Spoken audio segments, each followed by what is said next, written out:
Hello. आवाज आ रही है सभी को? Yes sir. तकलीफों में कोई कमी किसी की है? नहीं। चलो जी।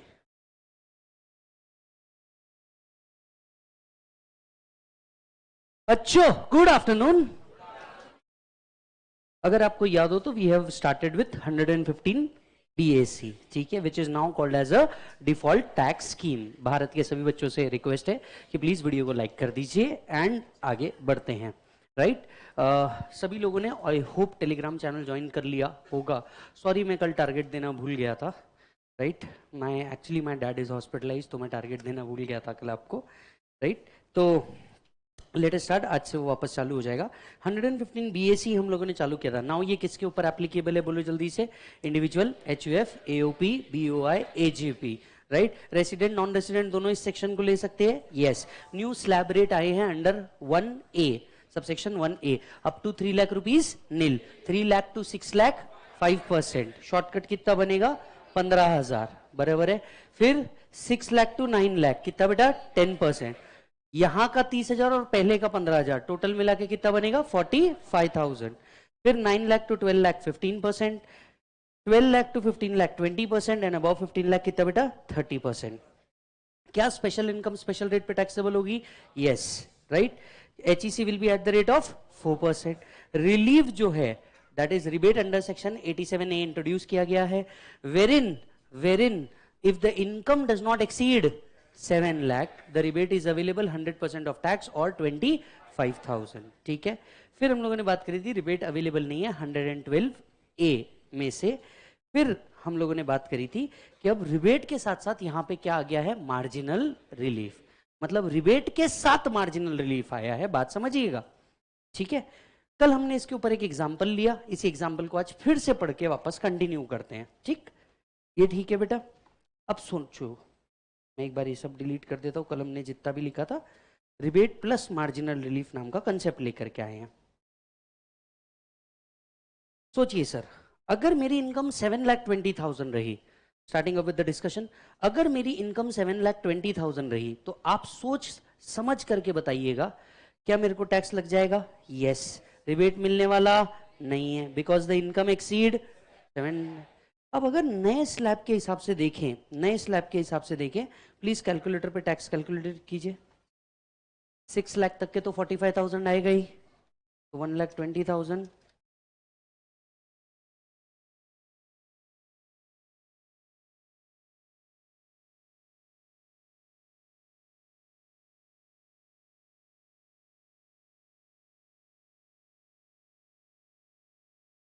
टोटल टैक्स कमिंग टू, पहले 3 लाख तक के नील, नेक्स्ट 3 लाख पे 5% या 15,000, बचे हुए 1.2 लाख पे 10%, ये कितना आया? 12,000। टोटल कितना बना? 27,000 प्लस HEC 1080, तो आपका टोटल टैक्स बन जाता है 28080। बट अगेन यहां पे हमारे साथ वही दिक्कत आ रही थी। दिक्कत क्या थी? The additional tax payable exceeds the additional income earn. The additional tax payable exceeds the additional income earn. वही सिचुएशन आ रही थी। तो यहां पे पहली बार फाइनेंस एक्ट 2023 ने rebate plus marginal relief introduce किया। पहली बार ये हुआ। I again repeat my self, old scheme में ऐसा कुछ नहीं है, न्यू स्कीम में ये इंट्रोड्यूस किया है, 115 बीएसी में ये इंट्रोड्यूस किया है। अब लॉ यहां पे ना एक और बात कहता है, आप लोगों के अटेम्प्ट के लिए, आप लोगों के अटेम्प्ट के लिए इसकी एक फाइनेंशियल लिमिट भी रखी गई है, जो मैंने आपको बुक में इंक्लूड करके दी है। चेक करो। अगर आप 115 बीएसी देखेंगे तो यहां पे देखो एक लिमिट मैंने आपको लिख करके दी है 727 770। ये वो है जिसके ऊपर रिबेट प्लस मार्जिनल रिलीफ मिलने वाला नहीं है।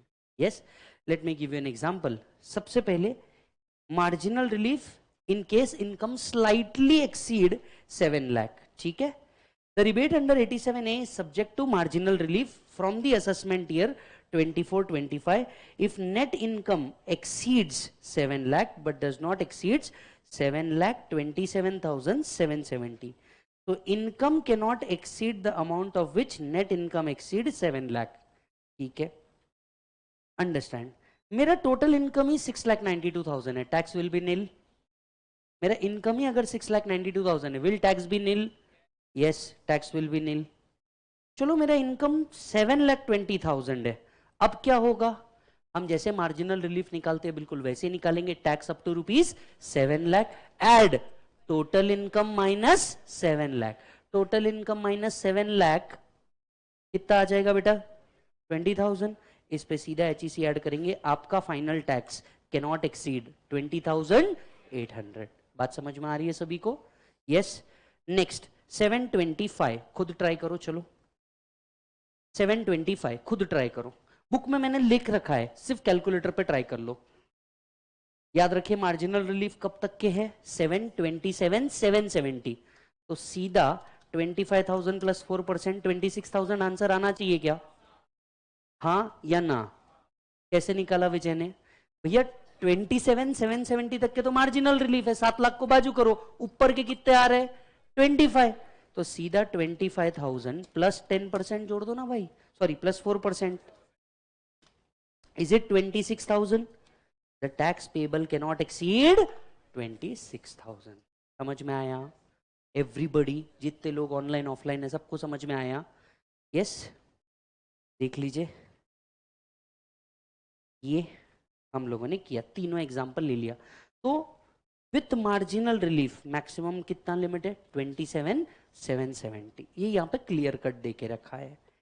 रजिस्टर में आओ जहां पे आप लिख रहे थे. लास्ट चीज जो आपने लिखी होगी वो होगी रिबेट ना. अब लिखिए रिबेट विथ मार्जिनल रिलीफ. अब लिखिए rebate with marginal relief.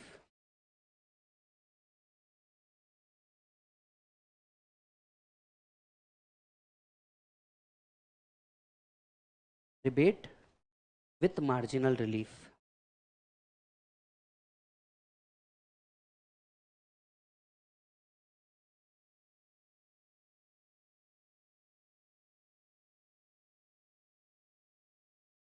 Marginal relief is available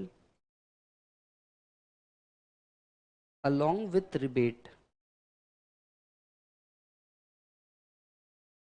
till an amount of rupees 7,27,770. For example, if total income is 7,26,000, the tax payable after marginal relief shall be, चलो निकालो फटक से, 2 minute में calculator पे आ जाएगा.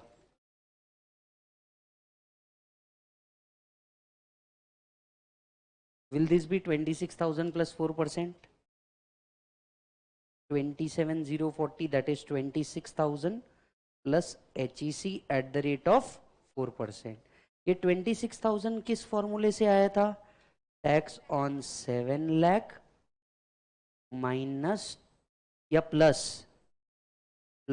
Total income minus 7 lakh.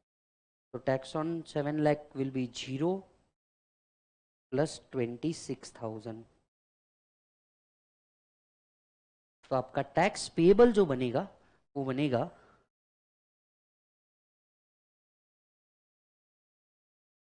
27,040.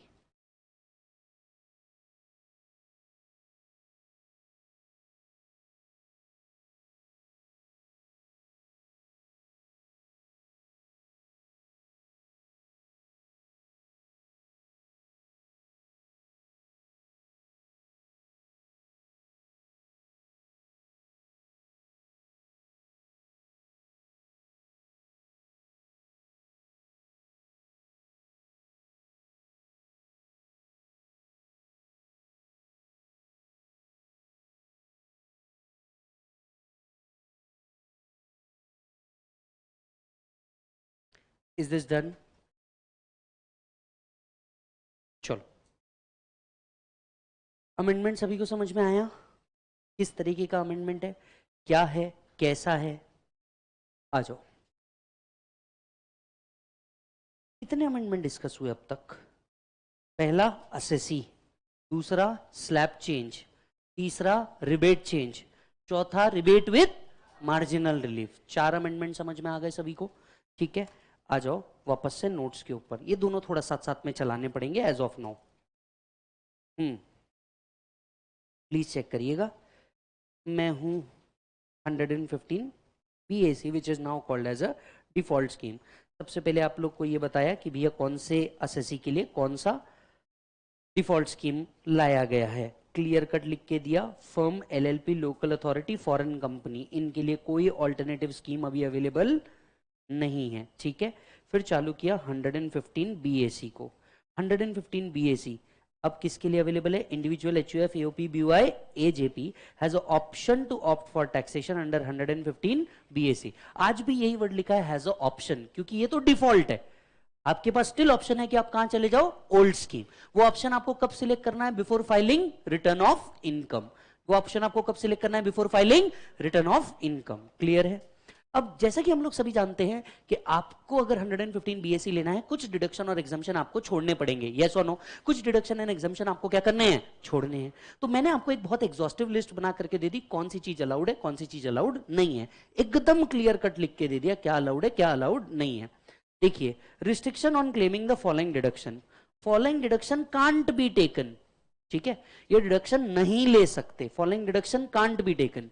आ जाओ, कौन कौन से डिडक्शन नहीं ले सकते? पहला, leave travel concession, section 10 subsection 5 के अंदर में। थोड़ा थोड़ा याद दिलाता हूं, नहीं भी याद आएगा तो हाल फिलहाल में छोड़ देना, सैलरी में याद आएगा। सैलरी से कुछ चीजें छोड़नी है। पहला, लीव ट्रैवल कंसेशन, याद आ रहा होगा तो आपको आपको और आपके फैमिली को ट्रैवल के लिए क्या मिलते हैं? अलाउंस। याद आ रहा है? उसमें से एयर से गए तो इकोनॉमी क्लास तक के एग्जाम्प्ट, रेलवे से गए तो फर्स्ट क्लास AC तक का एग्जाम्प्ट। याद आ रहा है क्या? लीव ट्रैवल कंसेशन छोड़ना होगा। दूसरा, HRA छोड़ना होगा। HRA याद दिलाता हूं आपको, क्या करता हूं आपको? HRA याद दिलाता हूं। राइट? कौन कौन सी चीजें बोलो? अच्छा, 1 मिनट रुक जाओ। ऑनलाइन कुछ बच्चे, सबसे पहली बात तो जितने बच्चे ऑनलाइन है, मैं चौथे दिन आपसे वापस रिक्वेस्ट कर रहा हूं, प्लीज ये ना अननेसेसरी चैट मत किया करो। ठीक है? फिर बच्चे पूछ रहे हैं सर वो 727 770 क्या है? वो एक मैक्सिमम अमाउंट है, तब जब तक कि आपको मार्जिनल रिलीफ लगाना है। अगर इनकम आपकी 727 770 से ऊपर गई तो मार्जिनल रिलीफ विथ रिबेट वाला कंसेप्ट आपके ऊपर एप्लीकेबल नहीं है। बराबर है? So let's say if the income is 7,30,000 तो आपको वो rebate with marginal relief concept मिलेगा ही नहीं। समझ में आ रही है बात? ये चीज आपको बोला। यस, चलो वापस से आ जाओ। आपको 115 BAC में क्या क्या छोड़ना है? सबसे पहली चीज, लीव ट्रैवल कंसेशन छोड़ना है। दूसरा, हाउस रेंट अलाउंस। चलो हाउस रेंट अलाउंस थोड़ा बहुत मैं याद दिलाता हूं क्या था, याद करके देखो। लोअर ऑफ 3 थिंग, एक्चुअल, 50 और 40% ऑफ सैलरी। तीसरा, rent paid minus 10% of salary. ऐसा कुछ सैलरी में हुआ करता था, तो HRA का जो बेनिफिट है ये भी आपको छोड़ना पड़ेगा। तीसरी, अच्छा HRA का बेनिफिट छोड़ना पड़ेगा, क्या मैं इसे अलग शब्द में MCQ में पूछूं? If assessee opted 115 BAC, HRA will be fully taxable. Do you agree? Yes, जब एग्जाम्शन मिल ही नहीं रहा तो HRA क्या हो जाएगा? Fully taxable. बात समझ में आ रही है? तीसरा, entertainment allowance and professional tax. Amendment amendment amendment, this is the 5th amendment we are going through. पिछले साल तक के ऐसा होता था कि यहां पे लिखा होता था डिडक्शन अंडर सेक्शन 16। सैलरी में सेक्शन 16 के अंदर में there are 3 deductions which are available. कौन से 3 डिडक्शन थे? Standard deduction, entertainment allowance, professional tax. याद आ रहा है क्या आपको? राइट? 3 डिडक्शन हुआ करते थे। पहला स्टैंडर्ड डिडक्शन, दूसरा एंटरटेनमेंट अलाउंस, तीसरा प्रोफेशनल टैक्स। स्टैंडर्ड डिडक्शन जो था ना, इसे अवेलेबल करवा के दिया है। मैंने इसके पीछे लॉजिक भी बताया था आपको कि भैया सैलरीड एम्प्लॉयड है, इंडिया में बहुत ज्यादा है, अगर इनको बेनिफिट नहीं देते तो इलेक्शन है ना। समझ में आ रहा है? तो स्टैंडर्ड डिडक्शन है, ओल्ड स्कीम और न्यू स्कीम दोनों में अलाउ कर दिया। नवंबर 23 के जो मॉड्यूल है ना, उसके प्रॉब्लम चेंज होंगे, मई 24 के प्रॉब्लम चेंज होंगे। जहां जहां पे भी 115 बीएसी का एडजस्टमेंट होगा, क्योंकि पिछले साल तक की क्या सिचुएशन होगी, डिसअलाउ कर दिए, स्टैंडर्ड डिडक्शन नहीं देते थे, अब क्या चेंज हो जाएगा, स्टैंडर्ड डिडक्शन देंगे। समझ में आ रहा है क्या चेंज हुआ? तो अब वो कहते हैं that only entertainment allowance and professional tax जो है ये नहीं मिलने वाला, मतलब स्टैंडर्ड डिडक्शन मिलेगा। फॉलोइंग डिडक्शंस अलाउड देखिए, फॉलोइंग डिडक्शंस अलाउड देखिए, इसमें स्टैंडर्ड डिडक्शन को मैंने यहां ला लिया, पिछले साल तक के मेरी बुक में यहां था, मैंने उसको यहां शिफ्ट किया। समझ में आया? Next, free food beverages vouchers, याद होगा तो 50 रुपीज पर मिल तक का एग्जाम्पशन है फ्री फूड का, नहीं मिलेगा, टोटली टैक्सेबल हो जाएगा। Some allowances which are mentioned under section 1014, 1014 के अंदर के कुछ अलाउंसेस नहीं मिलेंगे। अब आप ये पूछेंगे सर 1014 के अंदर में कौन से अलाउंस थे, याद दिलाता हूं, एक ही एग्जाम्पल याद आ जाएगा, चिल्ड्रन एजुकेशन अलाउंस, कितना एग्जाम्पशन था याद करो, 100 रुपीज पर चाइल्ड पर month subject to 2 child, hostel allowance भी था इसमें, याद आ रहा है क्या, 300 पर चाइल्ड पर मंथ सब्जेक्ट टू 2 चाइल्ड, वो सारे अलाउंस की जो लिस्ट थी वो मिलने वाली नहीं है। समझ में आ रही बात? यानी वो अलाउंसेस सब क्या हो जाएंगे, टैक्सेबल। अब चिल्ड्रन एजुकेशन अलाउंस जितने प्रॉब्लम में था नवंबर 23 तक के, अब डिफॉल्ट स्कीम आया तो क्या हो गया, children education allowance fully taxable. तो unless and until problem clear cut लिख दे ही इज ऑप्टिंग आउट, तब तक के children education allowance, hostel allowance and other allowance का बेनिफिट लेने का नहीं। तो चलो कम ऑन, सैलरी में 5 चीजें छोड़नी है, पहला लीव ट्रैवल, दूसरा एचआरए, तीसरा एंटरटेनमेंट एंड प्रोफेशनल टैक्स, चौथा फ्री फूड एंड बिवरेजेस, पांचवा allowances mentioned under 1014, allowances which are mentioned under 1014। Clear है मालिक? एचपी से 2 चीजें छोड़नी है, इस पॉइंट को एक्सट्रीम केयर के साथ सुनना। हाउस प्रॉपर्टी थोड़ा बहुत पहले याद दिलाता हूं आप लोगों को, ठीक है, हाउस प्रॉपर्टी पहले थोड़ा बहुत याद दिलाता हूं। सबसे पहले ग्रॉस एनुअल वैल्यू होता था, इसमें से क्या माइनस करते थे, म्युनिसिपल टैक्स, इसमें से क्या माइनस करते थे, standard deduction at the rate of 30%, और दूसरा आईओबीसी। दैट्स हाउ हम एचपी को अराइव करते थे, क्या तुम्हें याद है? दैट्स हाउ हम एचपी को अराइव करते थे।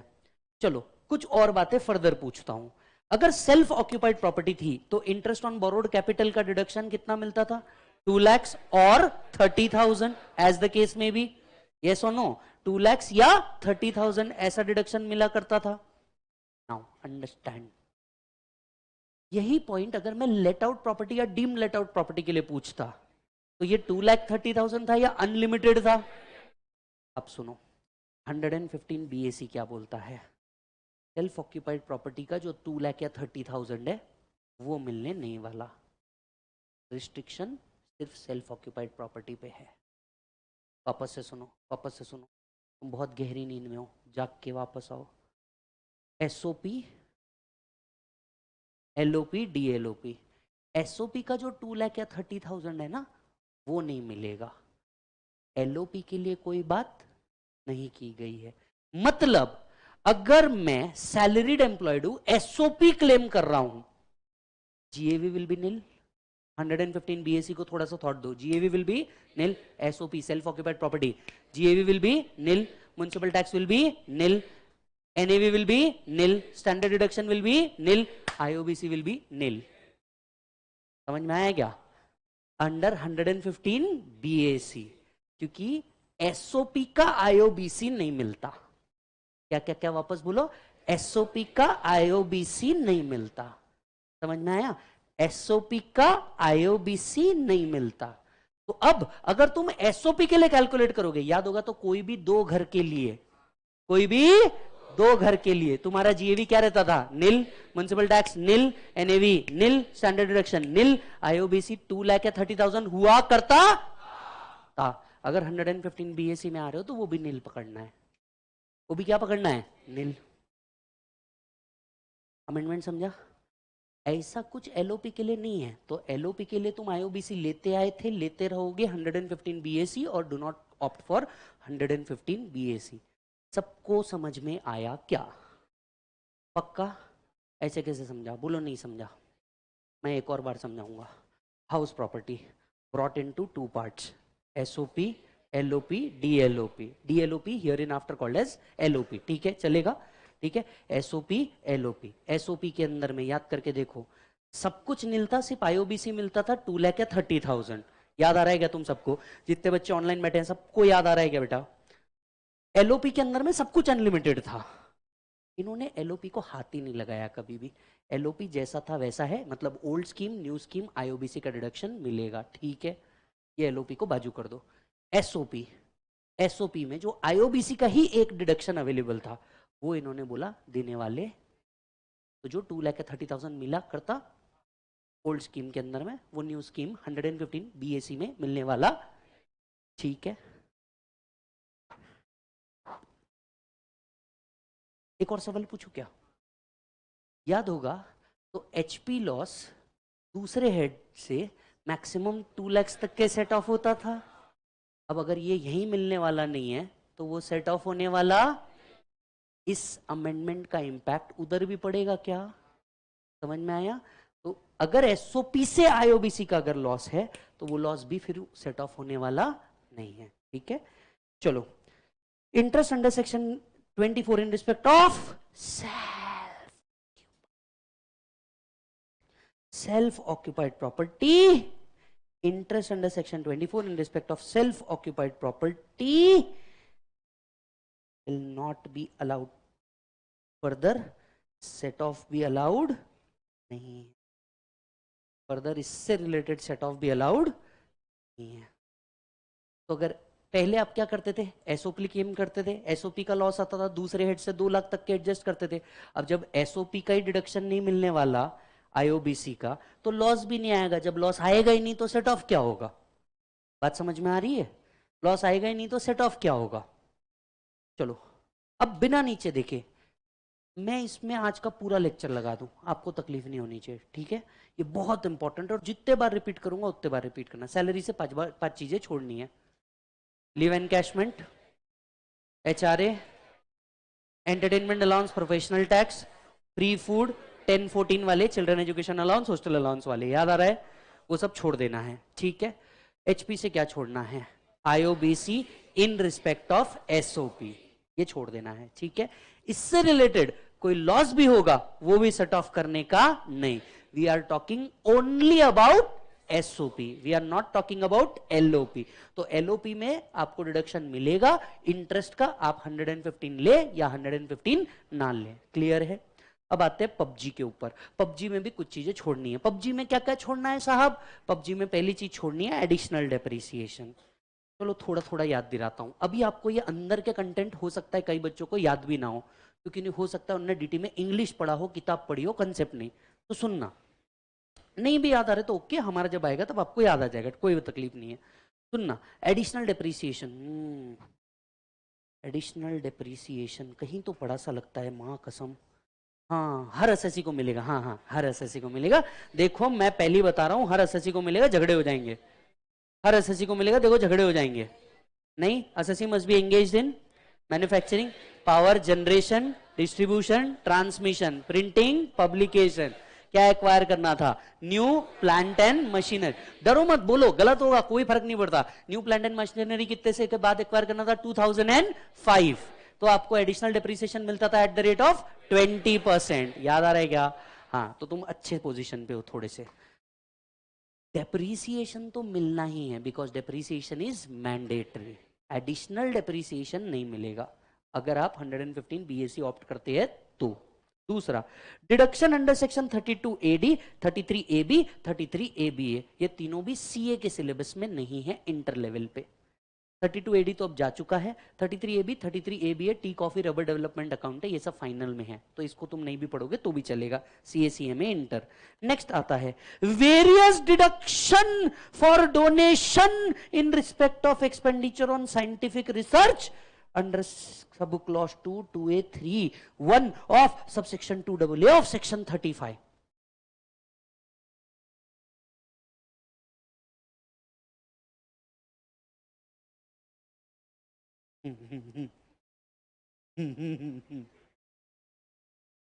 Clause 2 2A3(1) of subsection 2AA of section 35।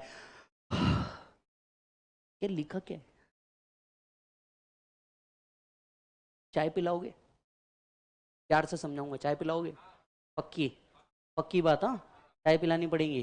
तो सुनो, सेक्शन 35 को रिकॉल करते हैं, आराम से चलना मेरे साथ धीरे धीरे। सेक्शन 35 मतलब साइंटिफिक रिसर्च था। साइंटिफिक रिसर्च के अंदर में दो बातें थी, in house research, donation to others. याद आ रहा है क्या? इन हाउस रिसर्च के अंदर में कैपिटल एक्सपेंडिचर भी चलता था, रेवेन्यू एक्सपेंडिचर भी चलता था, 100% डिडक्शन मिला करता था, बराबर। डोनेशन टू अदर्स में मैं याद दिलाता हूँ, national laboratory IIT 100%, social statistical research 100%, college university institution having main object as research 100%। तुमसे ही बात कर रहा हूँ, हाँ या ना तो बोलो। याद आ रहा क्या? तो साइंटिफिक रिसर्च में ऐसे दो पार्ट थे, in house expenses, donation to other. वापस से बोलो, हाथ लो हाथ लो हाथ लो अपना।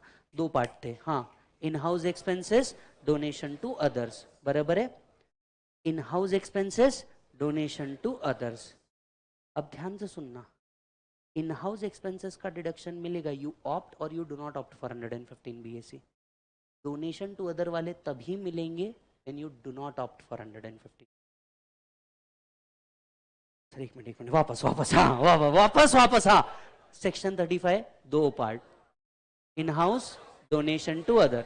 इन हाउस का डिडक्शन मिलेगा, you opt you do not opt, बराबर है। यानी जो रेवेन्यू एक्सपेंडिचर मिलता था, कैपिटल एक्सपेंडिचर मिलता था, सब मिलेगा। डोनेशन टू अदर मतलब national laboratory IIT, social statistical research, approved association, company having main object as research, चारों पॉइंट, उसका डिडक्शन मिला करता था 100%। अब भी मिलेगा when you do not opt for 115 BAC। अब क्लियर हुआ? ऐसे कैसे क्लियर हुआ? एक और बार, साइंटिफिक रिसर्च दो part, in house research, donation to other. In house research का डिडक्शन मिलेगा, डोनेशन टू अदर्स तभी मिलेगा when you do not opt for 115 BAC। कलल, पक्का कलल। अब पढ़ो, समझ में आएगा। वहां पे क्या लिखा है? डोनेशंस। समझ में आया क्या? इन हाउस लिखा ही नहीं है, वहां पे लिखा है डोनेशंस। और डोनेशन के कितने क्लॉज थे? 4। अरे 1 2 3 4 get on the dance floor, या जो 4 point, national laboratory IIT, approved association, college having main object as research, social and statistical research. तो वो चारों तभी मिलेंगे when you do not opt for 115 BAC। आहो, नेक्स्ट है deduction under section 35 AD। 35 AD specified business, वो warehouse, hospital with 100 beds, हाँ, उसका डिडक्शन नहीं मिलेगा if you opt for 115 BAC। 35 ची ची ची agriculture extension project, agriculture extension project का डिडक्शन नहीं मिलेगा if you opt for 115 BAC।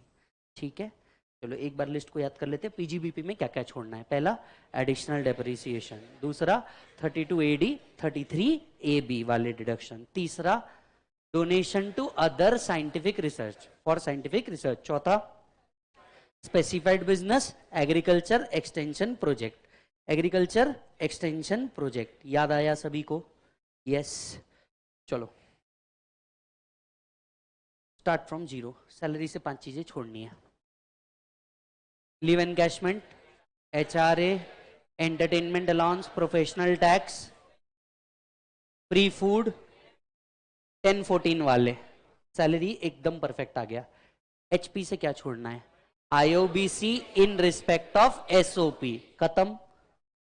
तीसरा पीजीबीपी से क्या क्या छोड़ना है? Additional depreciation, 32 AD 33 AB, scientific donation to others वाला पार्ट, चौथा specified business 35 AD, agriculture extension project 35 CCC। Sorted है। कैपिटल गेन से क्या छोड़ना है? कुछ नहीं। कैपिटल गेन अकेला ऐसा हेड है जिसको कोई सैक्रिफाइस नहीं करना। फिर स्ट्रेट अवे आते हैं IFOS। IFOS का एक पॉइंट याद दे रहा था, फैमिली पेंशन जो होती थी वो IFOS में टैक्सेबल होती थी। पेंशन जीते जी एम्प्लॉय को मिले, पेंशन टैक्सेबल इन सैलरी, मरने के बाद उसके घर वालों को मिले family pension taxable in IFOS। वापस वापस वापस, जीते जी उसको मिले पेंशन टैक्सेबल इन सैलरी, मरने के बाद उसके घर वालों को मिले IFOS। ये जो फैमिली पेंशन होता था इसमें से डिडक्शन मिलता था 1/3 और 15,000 विच एवर इज लोअर। याद आ रहा है क्या? अभी आपको ये सब अंदर की डिटेल नहीं भी याद आ रही होगी बहुत सारे बच्चों को, कोई टेंशन मत लो, मेरे को उस चैप्टर में जान दो, याद आ जाएगा। यहाँ पे बहुत सारे बच्चे ऐसे बैठे हैं जिनने मेरे से पहले से पढ़ा है, तो उनको याद आना चाहिए ये चीज, ठीक है? बाकी आप टेंशन मत लो। Yes, right. Sir leave encashment क्यों बोल रहे हो? अरे लीव एनकैशमेंट मैंने वर्ड यूज नहीं किया, आप लीव एनकैशमेंट समझ रहे हो। मैंने लीव ट्रैवल कंसेशन बोला, राइट? लीव एनकैशमेंट नहीं बोला। तो भैया प्लीज ध्यान से सुनिए। हाँ जी सर, लीव ट्रैवल कंसेशन का बेनिफिट है, लीव एनकैशमेंट नहीं। चलो सुनो, आईएफओएस में से क्या छोड़ना है? वो जो फैमिली पेंशन का डिडक्शन था ना, वो नहीं मिलने वाला। वो 33 1/3% या 15,000 विच एवर इज लोअर। तो deduction in respect of family pension मिलने वाला नहीं है। Deduction in respect of family pension मिलने वाला नहीं है। यस और नो, राइट? फिर आता है डिडक्शन। डिडक्शन के अंदर में any deduction under chapter 6A, chapter 6A के मैक्सिमम डिडक्शन नहीं मिलने वाले। अब आप मान के चलो डिडक्शन का भी जो चैप्टर है वो टोन डाउन हो जाएगा इस पर्टिकुलर सेक्शन की वजह से, क्योंकि चैप्टर 6A के मैक्सिमम डिडक्शन अलाउड नहीं है। मैक्सिमम डिडक्शन अलाउड नहीं है, पर 4 अलाउड है। 80 CCD एम्प्लॉयर्स कॉन्ट्रीब्यूशन, मतलब स्पेसिफिकली 80 CCD सबसेक्शन 2, बराबर। दूसरा 80 JJAA न्यू एम्प्लॉयमेंट के लिए, और इस साल से एक नया अमेंडमेंट आया है 80 CCH, to be more specific 80 CCH subsection 2। ये CCH जो है ये नया आया है, ये CCH जो है ये क्या आया है? नया आया है।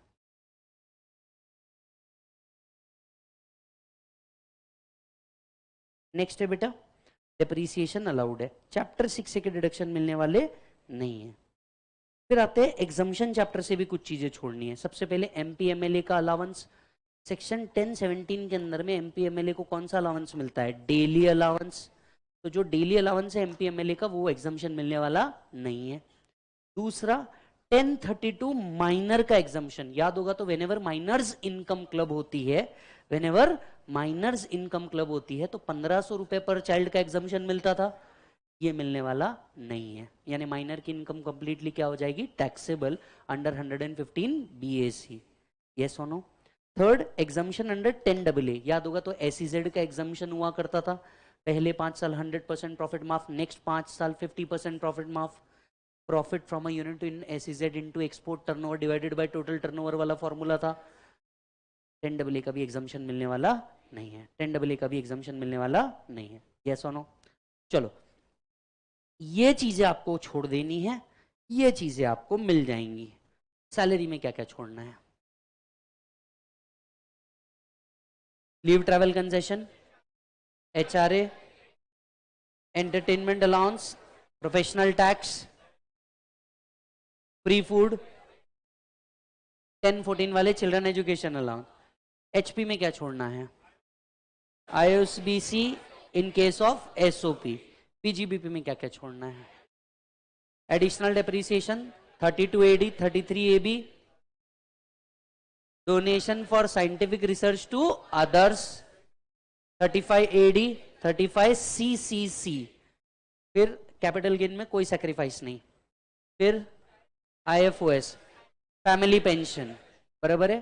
फिर डिडक्शन में चैप्टर 6A, हालांकि कुछ के मिल जाएंगे 80 CCD JJAA CCH, ये मिल जाएंगे, बाकी सब नहीं मिलने वाला। फिर हमने बात करी थी एग्जम्पशन से कुछ छोड़ना है, 1017 1032 10AA, ये तीनों एग्जम्पशन से छोड़ना है। Are you getting the point? अगर आप ये सारी चीजें कर लेते हैं, अच्छा कुछ चीजें मिल जाएंगी, याद होगा तो डेप्रिसिएशन मिलेगा क्या? हाँ। स्टैंडर्ड डिडक्शन मिलेगा क्या? हाँ। फिर सैलरी से transport allowance, convenience allowance, daily allowance, other जो थे वो आपको मिल जाएंगे। वो आपको क्या होंगे बेटा? मिल जाएंगे। Is that done? यस। आओ, अब एक और कंडीशन है। कंडीशन क्या है? अभी अभी हम लोगों ने एक लिस्ट पढ़ी कि कौन कौन से डिडक्शन 115 BAC में से अलाउड नहीं है। पढ़ा पढ़ा? अरे हाँ या ना? अब मुझे एक बात बताओ, अगर उसके कारण कोई लॉसेस बैलेंस होंगे तो क्या वो सेट ऑफ होना चाहिए? जब डिडक्शन ही आपको अलाउ नहीं कर रहे, तो अगर ऊपर के डिडक्शन के कारण कोई लॉसेस आ रहे होंगे तो वो लॉसेस भी सेट ऑफ होने चाहिए या नहीं होने चाहिए? नहीं होने चाहिए, क्योंकि डिडक्शन ही अलाउड नहीं है। यस और नो?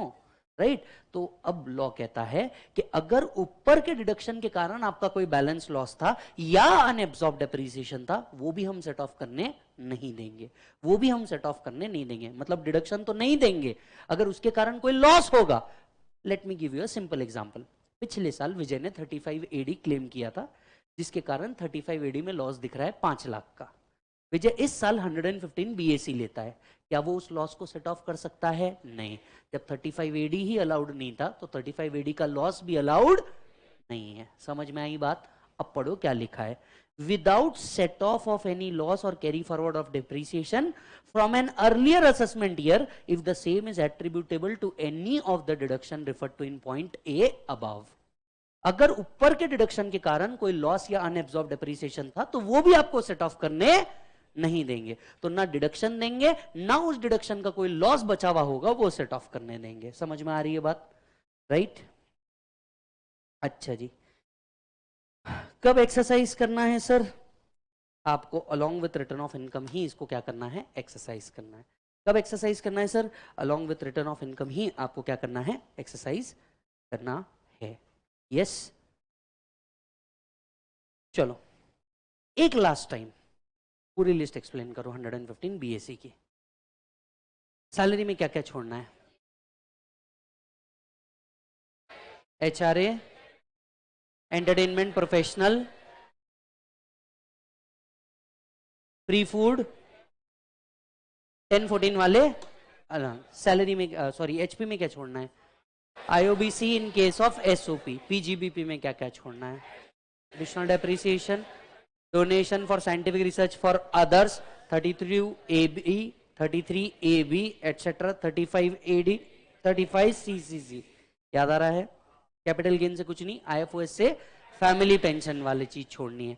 डिडक्शन से chapter 6A except few. Few में कौन कौन से आते हैं? एटीसीसीडी, जेजेएए, सीसीएच। सीसीएच नया आया है।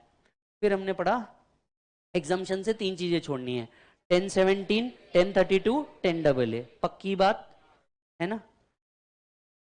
फिर नीचे देखो, ये स्लैब रेट अभी अभी हम लोग पढ़ के आए, हाँ या ना? ये स्लैब रेट भी हम लोगों ने पढ़ लिया है, रिबेट भी हम लोगों ने क्या किया है? पढ़ लिया है। और रिबेट के साथ साथ उसका जो कनेक्टेड टॉपिक है मार्जिनल रिलीफ, वो भी हम लोगों ने क्या किया है? पढ़ लिया है। Is that done? इनकी स्पेशल इनकम क्या स्पेशल रेट पे टैक्सेबल होगी? यस, इनकी स्पेशल इनकम स्पेशल रेट पे ही टैक्सेबल होगी। अब आते हैं surcharge, last amendment under this particular section. Sir अभी भी खत्म नहीं हुआ? नहीं नहीं, आखिरी बाकी है, आखिरी बाकी है। चलो रिवाइज करो मेरे साथ, बुक मत पलटो, 2 मिनट में अमेंडमेंट समझ में आ जाएगा, बहुत इजी है। If my income does not exceed 50 lakh, is there any surcharge? If the income exceed 50 lakh does not exceed 1 crore, surcharge rate? पक्की बात? If my income exceed 1 crore but does not exceed 2 crore, the surcharge rate is? If the income exceed 2 crore till 5 crore, for capital gain and dividend income surcharge will be 15%. For other income surcharge will be 25%. If my income exceed 5 crore, capital gain and dividend income will be 15%. Other income will be 37%. Amendment 25% in 115 BAC. In short, if the assessee opt for 115 BAC, the maximum rate of surcharge, which is used to be 37%, under 115 BAC, it will be 25%. Under 115 BAC, it will be 25%. Amendment समझ में आया सभी को? ऐसे कैसे समझा? नहीं समझा, वापस बोलो। If my income does not exceed 50 lakh, no surcharge. ये आ गया पहला वाला point. If the income exceed 50 lakh to 1 crore, 10%, 1 crore to 2 crore, 15%, 2 crore से above, other है तो 25, capital gain and dividend income 15, 5 crore से ऊपर जाती थी तो 37 and 15 होता था। 115 BAC में मैक्सिमम सरचार्ज रेट को 25% पे लाया है। सर तो वो 37 चले गया है ओल्ड स्कीम में, न्यू स्कीम में 25 किया है। 115 बीएसी में। सबको समझ में आया? एक और अमेंडमेंट। अब धीरे से लॉजिक समझ में आया मैं क्यों स्लो जा रहा था, क्यों मैं एकदम स्लो चल रहा था। अच्छा, लास्ट वाला पॉइंट, अगर आपकी PGBP income plus capital gain income मिला के 2 करोड़ के ऊपर जा रही है and is not covered in the above two 15%, 15%, वहां तो वो एज इट इज है। तो टेबल में देखो एक ही जगह अमेंडमेंट दिख रहा है, 37 की जगह 25। अब मैं मेरे देश के हर बच्चे से पूछता हूं, भारत देश के हर बच्चे से पूछता हूं, 2023 में 2024 के लिए क्या बेनिफिट क्रिएट किया गया था क्या? हाँ, मैक्सिमम सरचार्ज भी आपने कितने पे ला लिया? 25। अब ऐसा क्यों किया? चलो लॉजिकल रीजन बताता हूं अमेंडमेंट के साथ, लॉजिकल रीजन बताता हूं अमेंडमेंट के साथ। सर होता ऐसा था, जरा कैलकुलेटर लीजिए, मैक्सिमम रेट, चलिए सिर्फ मुकेश अंबानी सर के लिए टैक्स निकालते हैं, ठीक है? मुकेश अंबानी सर के लिए, खैर टैक्स ही पूरा उनका है, क्या बोले, चलो टैक्स रेट 30% पे आ रहे होंगे सर, प्लस 5 करोड़ के ऊपर कमा रहे होंगे, मतलब 37% सरचार्ज, एड 37% प्लस 4%, मतलब जो व्यक्ति भारत में 5 करोड़ रुपए के ऊपर कमा रहा था उसका टैक्स रेट भारत में हो जाता था 42.744%। वेट अ मोमेंट, इसी को तो हम एमएमआर कह रहे हैं। पलटो पलटो, इसी को तो हम क्या कह रहे हैं? एमएमआर, मैक्सिमम मार्जिनल रेट, इसी को तो हम एमएमआर कह रहे हैं। अब समझा एमएमआर कैसे निकलता था? एमएमआर का मतलब होता था, पेज पलटिए लिखिए, 30% of tax plus 37% of surcharge plus 4% of HEC. तो जो लोग 5 करोड़ के ऊपर कमाते थे उनका टैक्स रेट ही बन जाता था 42.744%। उनका टैक्स रेट कितना हो जाता था? 42.744%। अब आप सोच करके देखिए, आदमी मोटिवेटेड रहेगा इंडिया में बिजनेस करने के लिए? नहीं, वो आदमी बिल्कुल मोटिवेटेड ना रहे इंडिया में बिजनेस करने के लिए। वो बोले एक तो साला मैं इतनी मेहनत करके कमाऊं, बात समझना, मैं इतनी मेहनत करके कमाऊं, उसमें से 43% लगभग कौन लेके चल जाए? सरकार। याला काय अर्थ है? और ये तो डीटी है, बात समझ रहे हो? ये तो डीटी है, जीएसटी वेगड़ा, ले दे के आदमी के पास बचता क्या था? आधा तो सरकार लेके चल जाती। Government is an indirect partner without a partnership deed and capital. तो अब तो 43% लेके चले। कौन सा आदमी धंधा इंडिया में करना चाहेगा? कोई नहीं करना चाहेगा। वो बोलेगा भाई मैं इंडिया में आऊं क्यों? मैं आपको बताता हूं, एक स्मार्ट यूट्यूबर, बहुत स्मार्ट, मतलब जेन्युइनली स्मार्ट। चलिए शुरुआत करते हैं। किसकी बात कर रहा हूं मैं? बराबर है, what a smart YouTuber, India में रहते ही नहीं। अब भाई इंडिया में रहो, तुम 42% टैक्स दो। आदमी के जितने शौक है ना, बात समझना, वो आदमी इंडिया से 6 घंटे दूर दुबई में बैठा है, इनकम टैक्स जीरो। तो बाकी यूट्यूबर जो सेम चीज ही कर रहे हैं वो इंडिया में कमा रहे हैं, कमा शायद उतने ही रहे हैं पर वो टैक्स भी दे रहे हैं। वो बंदा 6 घंटे दूर बैठा है। अब इसके बाद क्या होता है? इसके बाद गजब काम करते हैं वो, टैक्स भरने की जगह एमिरेट्स का फिर फर्स्ट क्लास में घूमते हैं। क्या गलत है? लॉजिकल है, लॉजिकल है, व्हाट अ स्मार्ट डिसीजन। हाँ, ऐसा हो सकता है कि उनका पूरा फैमिली वहां रहता हो, ये बात अलग है, पर ये भी तो बहुत स्मार्ट डिसीजन है ना, क्योंकि आज अगर देखा जाए तो उनका सबसे बड़ा सब्सक्राइबर बेस कहां से होगा? इंडिया से। बात समझना, सबसे बड़ा सब्सक्राइबर बेस इंडिया से होगा। लॉजिकली देखो, टैक्स अवॉइडेड। अब जितनी इनकम सिर्फ इंडिया से आ रही होगी उस पर टैक्स होगा, जितनी इनकम सिर्फ कहां से आ रही होगी? इंडिया से आ रही होगी उस पर। तो इंडिया का मोटिव, इंडिया में जो रहने वाले हाई नेटवर्थ इंडिविजुअल्स थे, एचएनआईस थे, इनका मोटिवेशन ही खत्म हो रहा था इंडिया में रहने का। वो बोले हम रहे क्यों? इतना ह्यूज टैक्सेशन सिस्टम लगा के रखा है तुमने। आपने 2016 में तो कह दिया था, भाई और बहनों मैं अमीरों से लूंगा गरीबों को दूंगा। बात तो सही थी कि अमीरों से लिया, पर इतना ले लिया कि वही परेशान हो गए।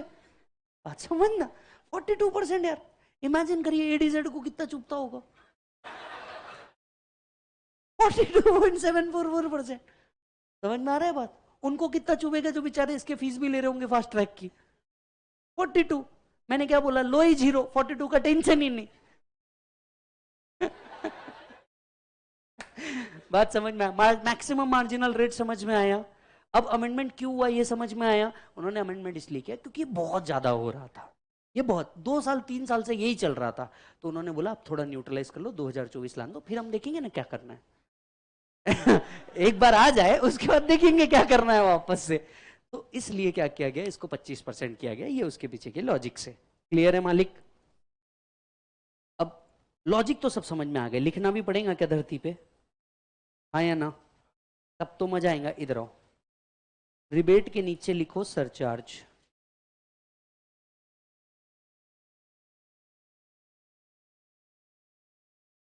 Capital gain and dividend income,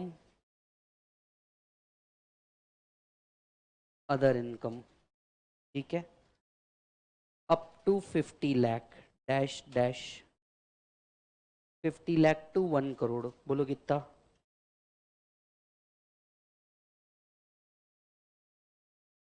10%, 10%, 1 crore to 2 crore, 15%, 15%, 2 crore to 5 crore, 15% and 25%, above 5 crore, 15% and 25%.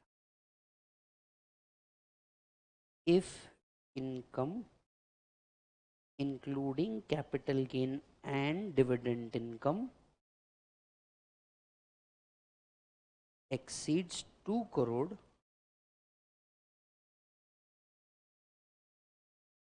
but not covered in 4 or 5, 15%, 15%. यह आया आपका नेक्स्ट अमेंडमेंट फा 2023।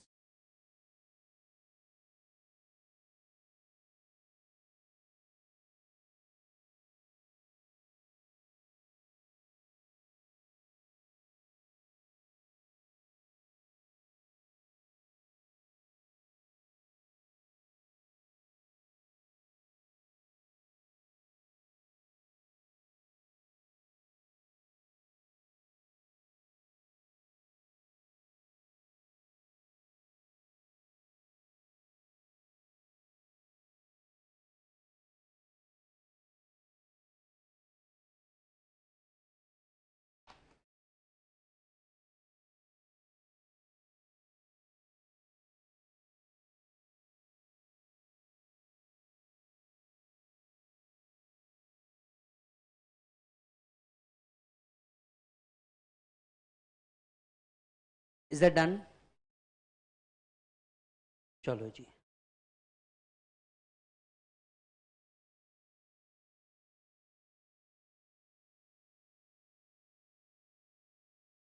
आप सभी को बताते हुए बड़ी खुशी हो रही है। सब लोग वेट कर रहे थे राम मंदिर आएगा, जब तक के मार्केट ऐसा ऊपर जा रहा था, याद है सबको? आज मार्केट 1000 पॉइंट डाउन हो गया। अभी मार्केट स्ट्रेट 1000 पॉइंट डाउन, आज सब ब्लड बात है पूरा का पूरा। 1000 पॉइंट मार्केट डाउन, क्या कर सकते, कोई ऑप्शन नहीं। चलो ये डन हो गया। Can you please just touch the amendment points? पहला का इसमें अमेंडमेंट है एसएससी, दूसरा स्लैब, तीसरा रिबेट, चौथा रिबेट विथ मार्जिनल रिलीफ, पांचवा सरचार्ज। सबको समझ में आया? रुक जाओ,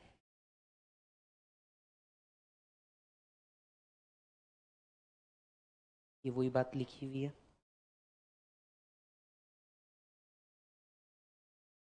अब आपको एक काम है, पूछो कौन सा? Following deductions are not allowed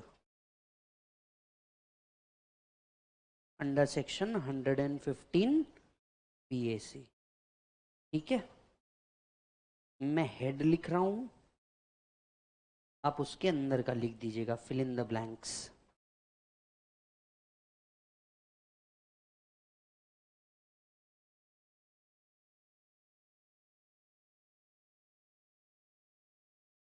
बराबर? Your time starts now, fill in the blanks.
Fourth बताओ।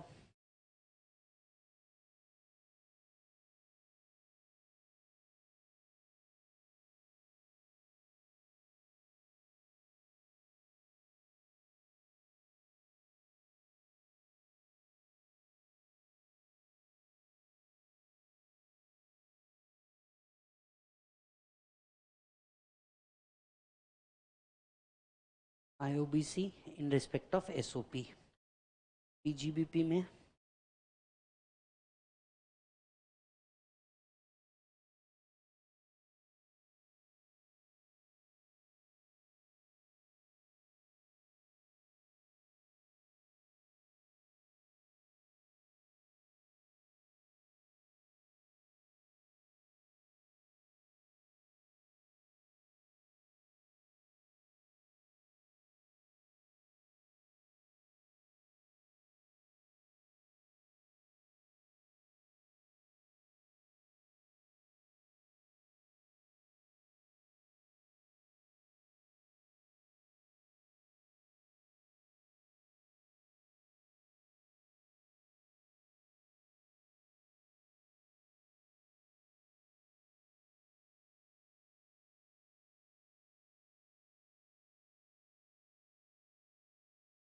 Deduction for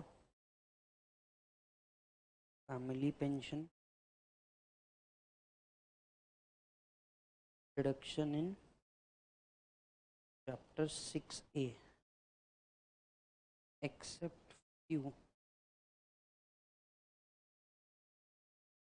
1017 1032 10AA।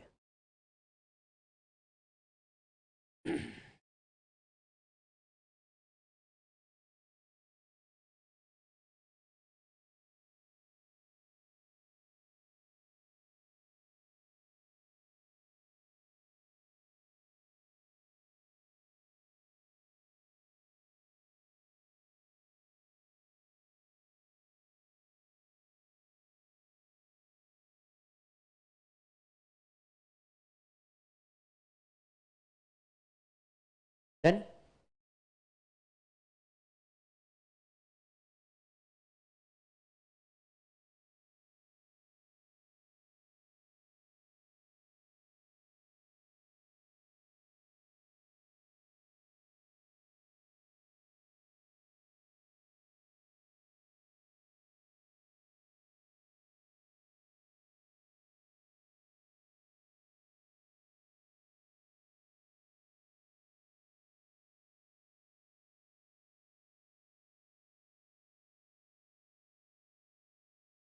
डन बेटा, चेक। तो ये फॉलोइंग डिडक्शंस आपको मिलने वाले, चलो बेटे आ जाओ। That was 115 BAC completely. Next section के ऊपर आते हैं। नेक्स्ट सेक्शन है आपका 115 BAA BAB। अब जरा ध्यान से सुनना, सीधे इधर आओ। 115 BAA 115 BAB। अब जरा समझना आपको क्या दिया है। देखो आपको यहाँ पे ना मॉड्यूल के अंदर में टैक्स रेट दिया है और बहुत सारी चीजें इसके बारे में मेंशन भी है, कुछ आगे कुछ पीछे। अब इस बात को समझना। 2019 में क्या हुआ? 2019 में ऐसा हुआ कि जब इंडिविजुअल्स थे, इनके अलावा कंपनीज के लिए भी टैक्स रेट रिड्यूस किया गया। क्यों? In order to boost make in India.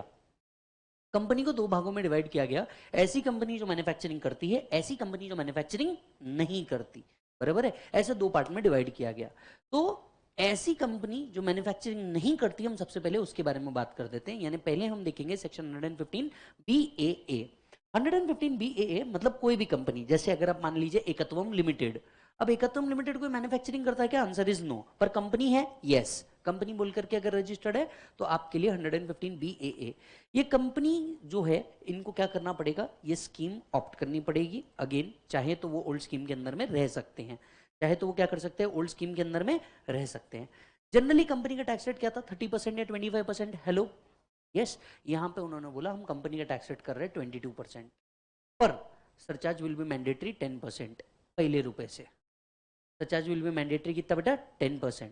अब कैलकुलेटर उठाइए, 22% will be the tax rate plus 10% will be the surcharge plus 4% will be the cess.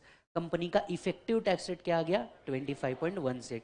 अब सोच करके बताइए, गवर्नमेंट ने कई सालों पहले वादा किया था हम कंपनी को 25% पे ला देंगे। Are they fulfilling their commitment? समझ में आया? ये है वो पॉइंट। तो इन्होंने कंपनी को मेक इन इंडिया में प्रमोट करने के लिए या अदर कंपनीज के लिए भी इन्होंने क्या लेके आ गए, सीधा 25.168%। तो ऐसी कंपनी लेट्स से एकत्वम लिमिटेड जो कोई मैन्युफैक्चरिंग नहीं कर रही, इनके लिए जनरल टैक्स रेट है 25.168%। सर वही अगर इन कंपनीज को स्पेशल इनकम आ गई, for example long term capital gain, short term capital gain, तो special income at special rate plus surcharge of 10% plus HEC. Surcharge यहाँ पे 1 रुपए से क्या है मैंडेटरी, एंड सरचार्ज का रेट कितना है 10%। सरचार्ज का रेट कितना है 10%। समझ में आ रही है बात, राइट? अच्छा, तो these income are taxable at the rate of 25.168%. Special income will be taxable at special rate. Clear है? अच्छा जी सर।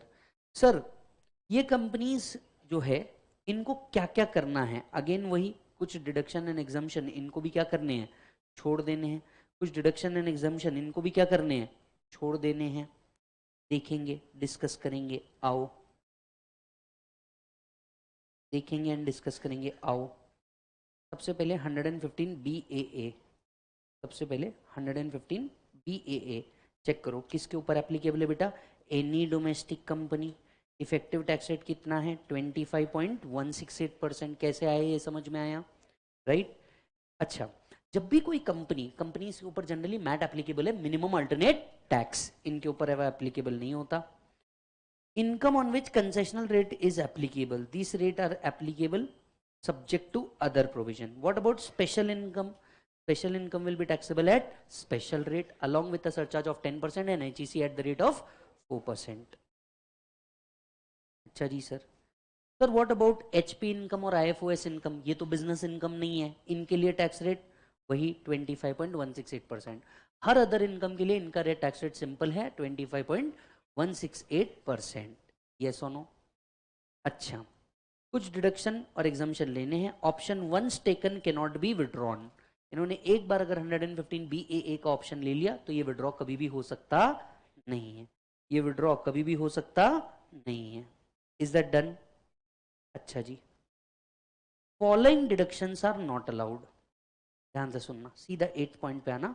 फॉलोइंग डिडक्शंस अलाउड नहीं है। अब सोच के देखो, कंपनी को सैलरी इनकम आ सकती, मतलब वो सैलरी वाले पूरे पॉइंट बाजू कर दो। 115 BAC की लिस्ट याद है ना पक्का? कंपनी को सैलरी इनकम आ सकती तो सैलरी वाले बाजू कर दो। सेल्फ ऑक्यूपाइड प्रॉपर्टी कंपनी में होता है क्या, उसको भी बाजू कर दो। है तो भी SOP का बेनिफिट का डिडक्शन मिलने वाला नहीं है। कैपिटल गेन छोड़ दो, IFOS भी छोड़ दो, क्योंकि फैमिली पेंशन कंपनी को मिल सकता नहीं। हम कंपनी SSE की बात कर रहे हैं, यानी ले दे के एक ही हेड है जिसके डिडक्शन रिस्ट्रिक्टेड होंगे। बोलो कौन से? PGBP। PGBP में क्या क्या छोड़ना था जरा याद करो पहले।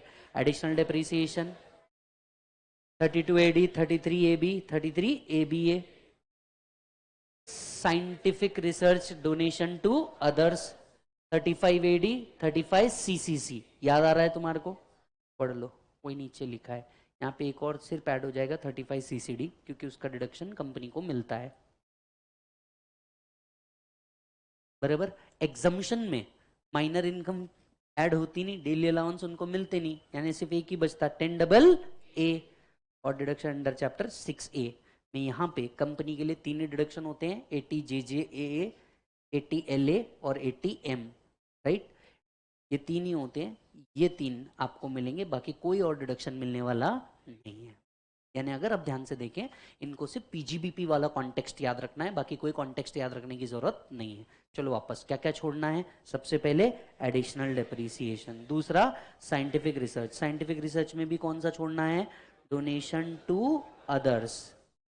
याद आ रहा है क्या? Donation to others. Specified business छोड़ना है, agriculture extension project, skill development project, right? All deduction except 80JJ, 80L, 80M। Clear है मालिक? चलो इसको भी शॉर्ट में लिखेंगे। सेक्शन का नाम बोलो। 115 BAA।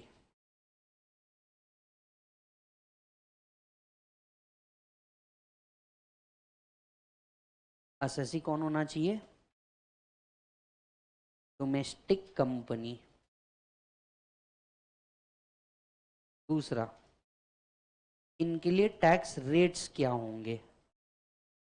एनीवन? जनरली 25.168%। कैसे आया ये? 22% प्लस 10% प्लस 4%। इनकी स्पेशल इनकम पे special rate plus 10% surcharge plus 4% HEC।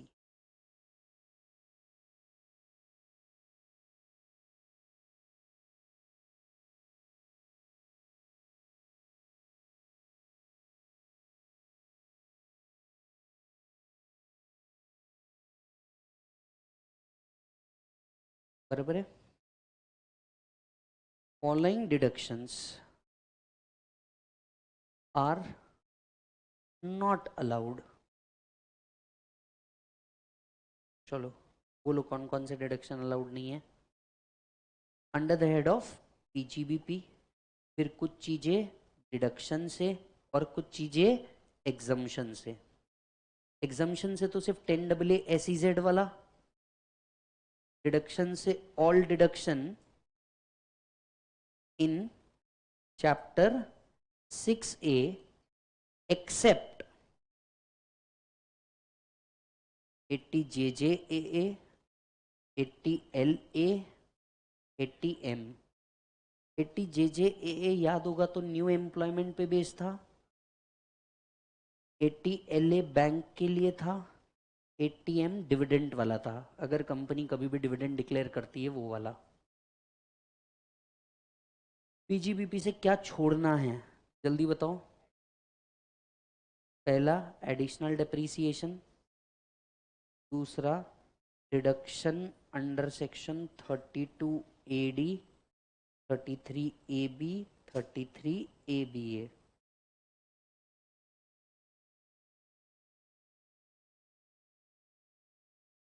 Donation for scientific research to others,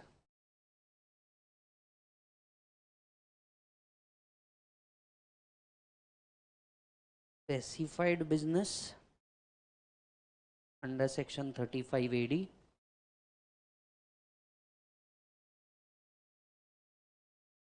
deduction under section 35CCC, 35CCD। थोड़ी सी मेहनत कम करनी है तो यहाँ पे लिख दो under section 115BAA oblique 115BAB। BA की भी लिस्ट जो है वो कॉमन है, वो भी कंपनी के लिए ही करने वाले हैं अपन।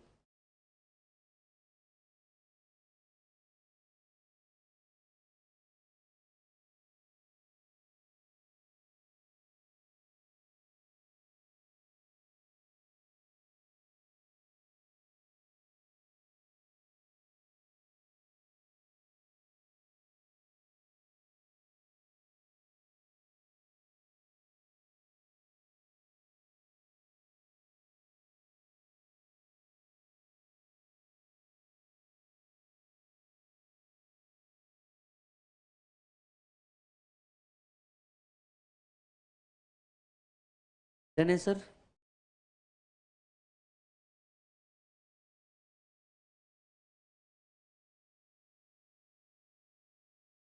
That's it. हाँ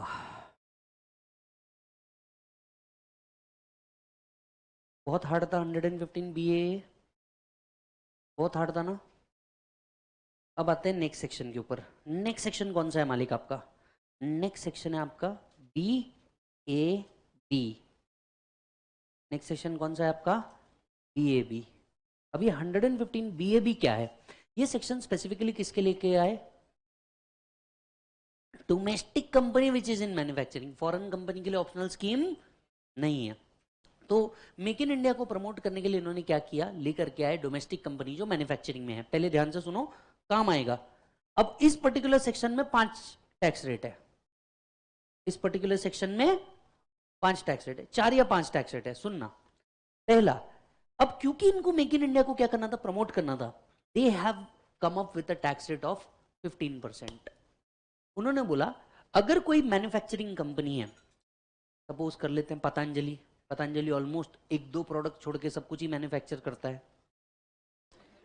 एक दो प्रोडक्ट अरे मतलब एक दो प्रोडक्ट अभी तक वो आए नहीं ना, herbal for example, pencil, stationery, sharpener, rubber, ये सब अभी तक हर्बल आए नहीं ना इसके लिए, राइट। अब समझना, पतंजलि मैन्युफैक्चरिंग करता है, लेकिन क्या पतंजलि की इनकम सिर्फ मैन्युफैक्चरिंग से आती होगी क्या, सोच के देखो, हाँ या ना, ना। यानी पतंजलि को टेक्निकली लिखना मत जब तक कि ना बोलूं, मतलब एक पतंजलि को इनकम आती होगी मैन्युफैक्चरिंग एक्टिविटी से, करेक्ट, लिखना मत जब तक कि ना बोलूं। मैन्युफैक्चरिंग एक्टिविटी से जो इनकम आती है ना, इनके लिए 17.16% टैक्स रेट है, मतलब जो मैन्युफैक्चरिंग से।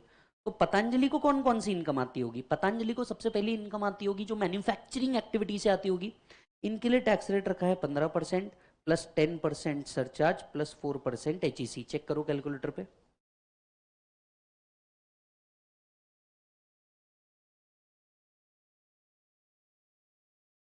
%17.16 इफेक्टिव टैक्स रेट।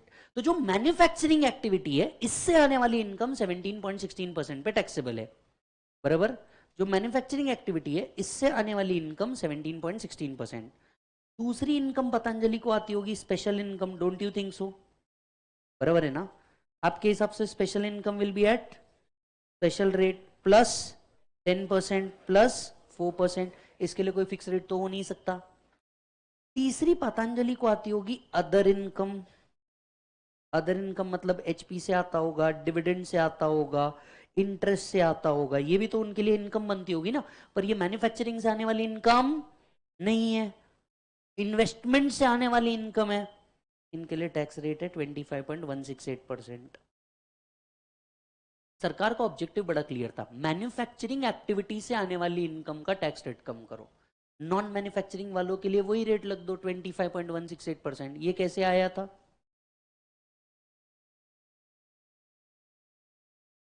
बराबर है। बाकी जितनी अदर इनकम है ये सब किसके अंदर में डाल दो, 25.168%, बराबर। अब अगर एओ असेसमेंट करता है, एओ क्या करता है, असेसमेंट करता है, और कुछ नॉन कंप्लायंस मिल जाते हैं, कुछ का क्या मिल जाते हैं, नॉन कंप्लायंस मिल जाते हैं, तो उसके लिए टैक्स रेट है 34.32%। अगर एओ ने ऐसी कंपनी का असेसमेंट किया और उन्होंने देखा कि भैया ये लोग क्या कर रहे हैं, गलत काम कर रहे हैं, गलत काम मतलब नॉन मैन्युफैक्चरिंग इनकम को भी मैन्युफैक्चरिंग दिखाना पॉसिबल है ना, कोई भी कंपनी करना चाहेगी, देखो कितना बच जाएगा, 25% की जगह कितना लगेंगे, 17। वो बोलेंगे देखो हम तो लीगल इनकम दिखा रहे, अबे लीगल इनकम दिखा रहे, टैक्स रेट सही थोड़ी नहीं लगा रहे, समझ में आ रही है बात। प्लस आगे चल के कुछ टीपी के नॉन कंप्लायंसेस किए, ट्रांसफर प्राइसिंग के नॉन कंप्लायंस किए इन्होंने, इसके लिए टैक्स रेट 34.32%। ये कैसे आया होगा, 30% tax plus 10% surcharge plus 4% HEC, समझ में आया। यानी जो डोमेस्टिक मैन्युफैक्चरिंग कंपनी है इसके अंदर ही उनने कितने रेट रख दिए, 4। उन्होंने बोला आई एम सो सॉरी, उन्होंने बोला डोमेस्टिक कंपनी जो मैन्युफैक्चरिंग में है, हम मैन्युफैक्चरिंग एक्टिविटी वालों को बेनिफिट देना चाहते हैं, नॉन मैन्युफैक्चरिंग एक्टिविटी वालों को हम कोई बेनिफिट नहीं देना चाहते। भाई और बहनों, मैन्युफैक्चरिंग एक्टिविटी से आने वाला इनकम 15% पे टैक्स होगा। कमिटमेंट कितने दिया था, 25%, टैक्स रेट कितने पे ला लिया, 15। कंपनीज खुश नहीं होगी, शेयर होल्डर्स खुश नहीं होंगे, टैक्स पेयर्स खुश नहीं होंगे, तो कौन क्यों, कमिट कितना किया था, 25 पे लेके आएंगे, लाके कितने पे रख दिया, 15। अब आप सोच के बताओ, वो कंपनीज जो बड़ी बड़ी कंपनीज है, मैन्युफैक्चरिंग कंपनीज है, उनके लिए तो कभी भी बेनिफिशियल है, वो एडिशनल डेप्रीसिएशन नहीं लेंगे, डेप्रीसिएशन तो मिल ही रहा है ना, बात समझना। एडिशनल में क्या होता था, पहले साल में ज्यादा मिलता था, वो बोलते एडिशनल डेप्रीसिएशन छोड़ दे, क्या फर्क पड़ने वाला है, 33 AB 32 AB तो वैसे भी बहुत कंपनीज में आता ही नहीं, डोनेशन टू अदर्स नहीं करेंगे, इन हाउस करेंगे,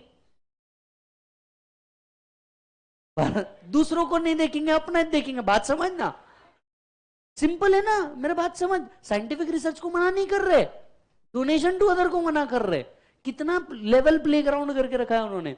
अब वो कितना भर रहे?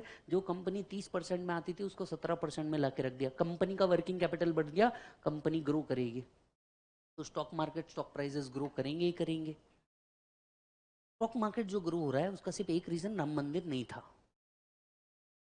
समझ आ रहा है? राम मंदिर भी एक रीजन था, इसमें कोई डाउट नहीं है।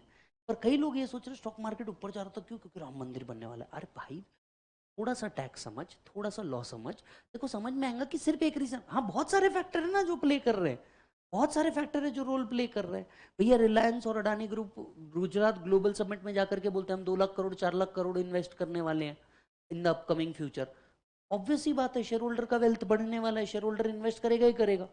तो फिर 2300 का शेयर 2600 में नहीं पहुंचेगा तो क्या पहुंचेगा? It has got multiple reason. Law समझ में आया सभी को? चलो वापस से, पतंजलि जैसी अगर कोई मैन्युफैक्चरिंग कंपनी है, इनके टैक्स रेट कितने हैं? 4। जो मैन्युफैक्चरिंग एक्टिविटी से आ रहा वो कितना? 17.16%। नॉन मैन्युफैक्चरिंग एक्टिविटी से आने वाला 25.168%। Special income at special rate, बराबर है। और अगर ऐसा कुछ एओ ने पकड़ लिया जो नॉन कंप्लायंस के अंदर में है, 34.32%। बात समझ में आई सभी को? अच्छा, तो आओ इधर देखना, एसएससी कौन होना चाहिए? Domestic manufacturing company. Stop sir, manufacturing मतलब क्या होता है ये तो बताओ। मैन्युफैक्चरिंग मतलब क्या, ये तो बताओ।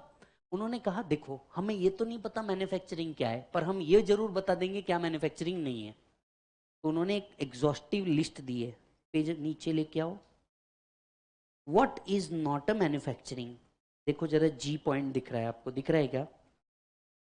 ये चीजें मैन्युफैक्चरिंग नहीं मानी जाएगी, ये चीजें क्या नहीं मानी जाएगी? मैन्युफैक्चरिंग नहीं मानी जाएगी। पहला, development of computer software in any form and any media. Computer software बना रहे हो, ये मैन्युफैक्चरिंग नहीं है, ये उन्होंने क्लियर करके दिया। समझ में आई बात? दूसरा, माइनिंग मैन्युफैक्चरिंग नहीं है। तीसरा, मार्बल ब्लॉक्स को अगर मार्बल स्लैब्स में कन्वर्ट कर देते हैं, ये मैन्युफैक्चरिंग नहीं है। Bottling of gas into cylinder, यानी एचपी इंडेन एमएनजीएल जो कर रहे हैं, ये मैन्युफैक्चरिंग में नहीं आएगा। Printing of books and publication is not a manufacturing, समझ रहे हो? Printing of books and publication is not a manufacturing, right? Production of a cinematographic film is not a manufacturing. तो आपने कोई नई पिक्चर बना दी मैन्युफैक्चरिंग नहीं है।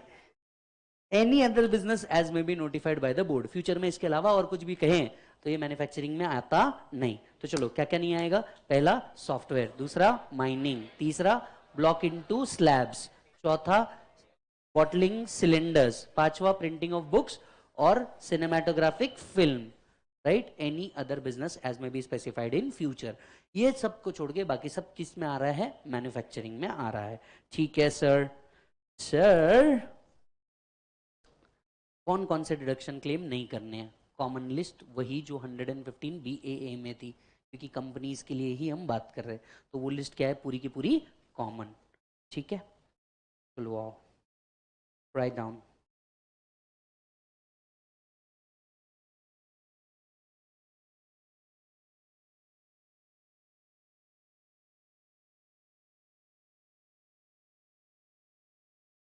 Section 115 BAB,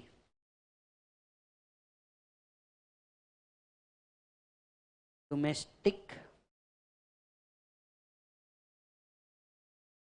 manufacturing company, SSC क्या होना चाहिए? Domestic manufacturing company.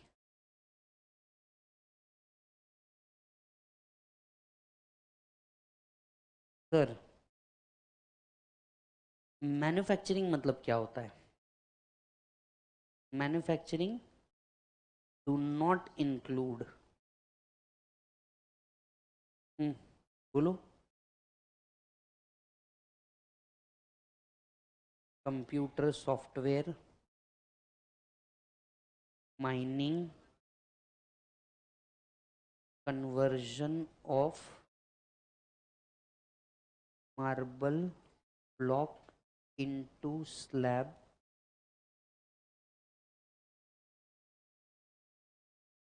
bottling of gas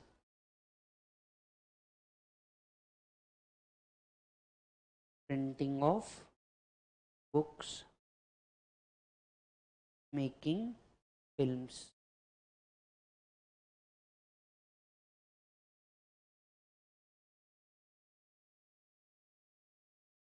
following deductions not allowed. Leffer list 115 BAA. Third, tax rates.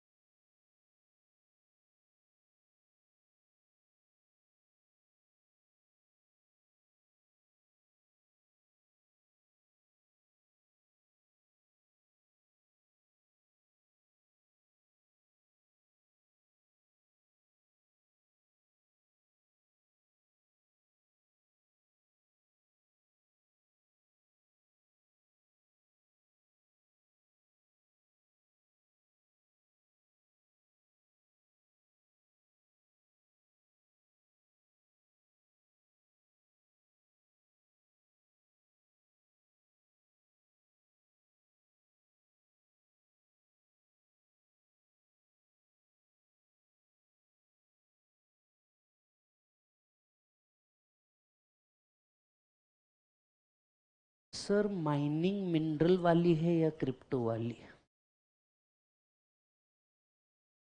Law maker ने इतना डीप सोचा ही नहीं, उनने माइनिंग लिख दिया। वैसे मैं एक सवाल पूछना चाहता हूँ, क्रिप्टो माइनिंग मैन्युफैक्चरिंग हो भी सकता है क्या by common sense?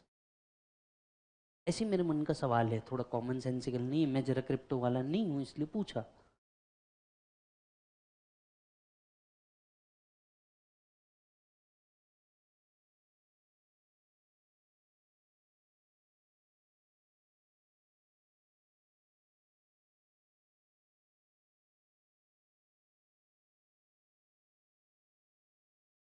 Is this done? हो जाना चाहिए थे अभी तक तो।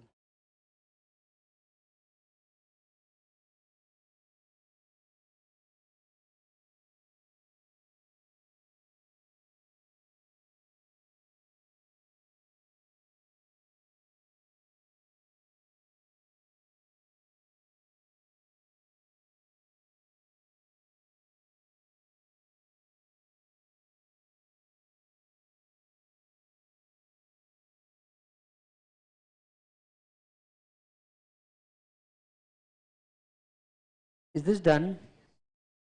अब तो हाँ बोल दो।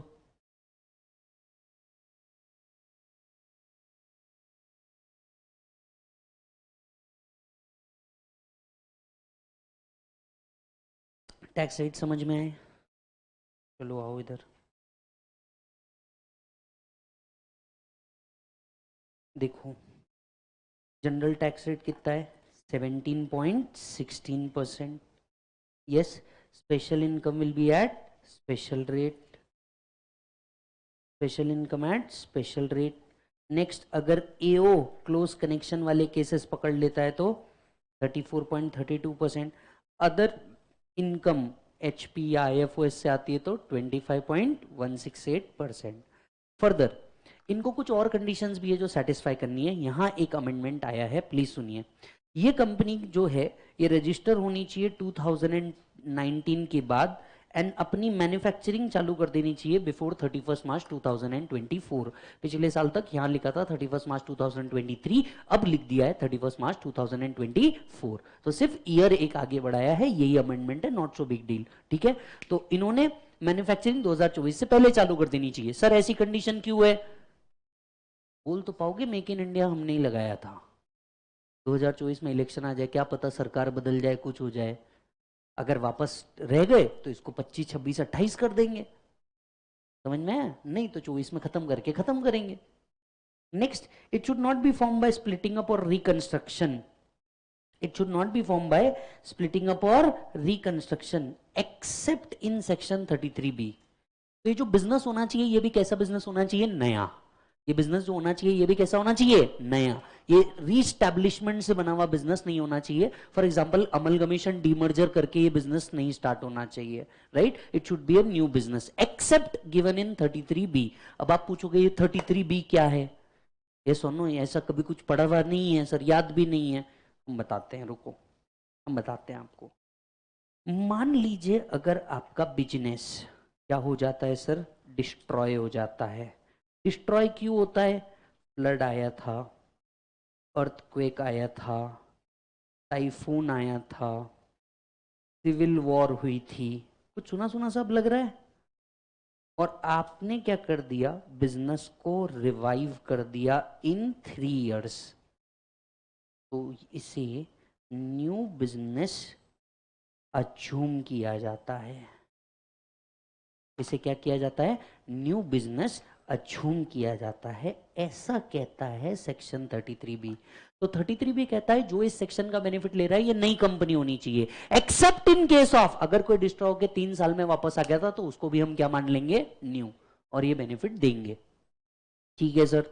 It does not use any plant and machinery previously used. इसमें जो प्लांट एंड मशीनरी भी यूज होनी चाहिए, ये कैसे होनी चाहिए? नई। हालांकि दो प्लांट एंड मशीनरी को नई प्लांट एंड मशीनरी मानेंगे। पहला, which is used outside India and imported in India. अगर फॉरेन की है तो हमेशा न्यू ही मानेंगे, भले ही कितना ही यूज किया हो। मशीन अगर फॉरेन की है, मशीन अगर कहां की है? फॉरेन की है, तो जब भी उसको इंडिया में लाओगे हम उसे क्या मानेंगे? न्यू। बराबर है? तो आप ऐसा मान लीजिए गल्फ कंट्री से, यूएस, यूके, रशिया, ऐसा कहीं से भी कुछ इंपोर्ट करके लेके आते हो तो ये मशीन क्या मानी जाएगी? न्यू, भले वो कितने भी यूज्ड क्यों ना हो। दूसरा, अगर value of second hand plant and machinery does not exceed 20% of value of total plant and machinery. Yes, value अगर जो second hand plant and machinery की, अब देखिए अगर आप सारी प्लांट एंड मशीनरी रखेंगे तो जरूरी नहीं है सबके सब न्यू ही हो। आप बोल सकते हो अगर मेरे को सेकेंड हैंड अच्छे में मिल रहा है, अरे मतलब सौदा अच्छा है सेकेंड हैंड का, तो फिर मेरे को फर्स्ट हैंड सेकेंड हैंड से क्या फर्क पड़ रहा है? समझ रहे हैं आप बात को, राइट? तो ये तो फर्क नहीं पड़ रहा। मशीन अच्छा होना चाहिए। So, इतने बेकार लोग हैं ये लोग। मैं एकदम अच्छी से ये चीज समझा रहा हूं ईमानदारी से। ये लोग इतने गजब जगह लेके जा रहे हैं ना उसको, मेरे को भी बिगाड़ रहे हैं। ठीक है। The value of second hand plant and machinery does not exceed 20% of total value of plant and machinery। अगर second hand plant and machinery अच्छा है आप ले सकते हो, बट याद रखना वो 20% से ऊपर नहीं जाना चाहिए। Next, it does not use building which is previously used as hotel or convention center। अगर ये बिल्डिंग होटल और कन्वेंशन सेंटर बोल करके यूज की गई है तो ये बिल्डिंग नहीं चलेगी। मतलब मान लीजिए पहले उस बिल्डिंग में ओयो होटल हुआ करता था। अब वो बिल्डिंग आप बोलोगे मैं मैन्युफैक्चरिंग के लिए यूज करूंगा, नहीं चलेगा। पूछो ना क्यों? सर उस बिल्डिंग में खराबी क्या है? अरे भाई सवाल उठे, अरे मतलब सवाल उठेगा ना, उस बिल्डिंग में ऐसा क्या खराबी है कि अब मैन्युफैक्चरिंग के लिए यूज नहीं होता? नहीं नहीं साहब, उस बिल्डिंग में कोई तकलीफ नहीं है, लॉ ऐसा कहता है। अब लॉ ऐसा क्यों कह रहा है? समझदारी तो लॉ ने भी रखी होगी कुछ।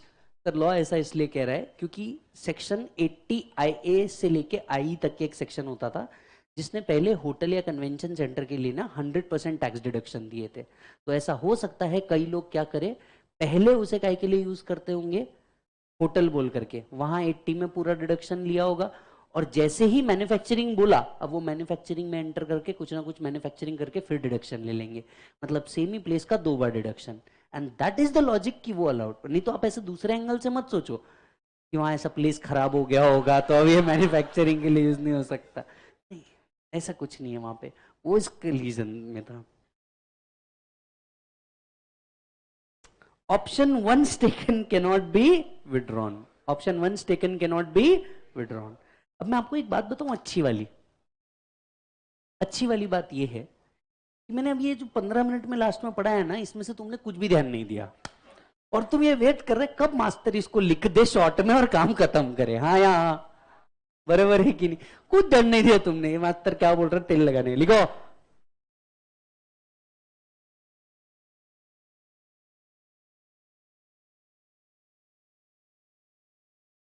बराबर है।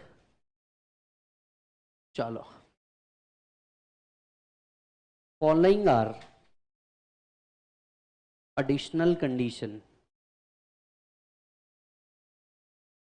Following are the additional conditions. पहला, company must start after 1/4/2019. Manufacturing must start before 31 March 2024. ये डेट में अमेंडमेंट है. Second, it should be a new business.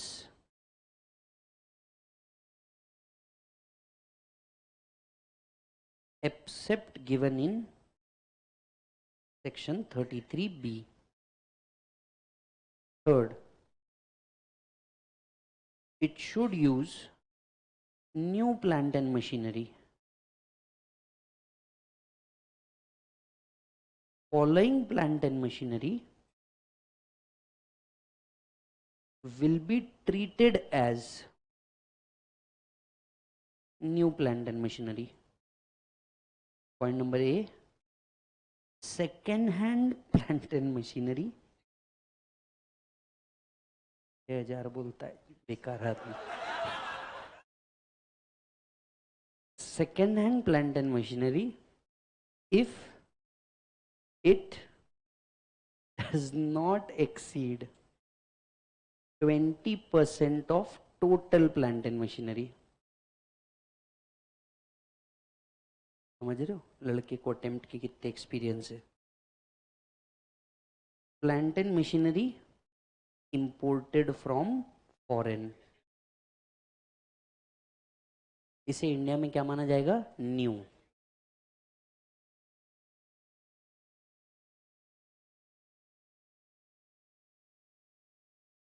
विचारधाराओं का फर्क है.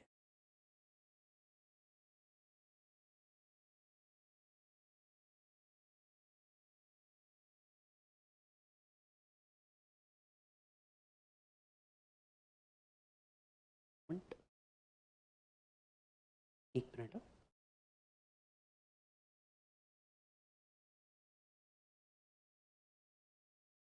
एक मिनट. ये हो गया, ये हो गया. थर्ड कंडीशन हो गई.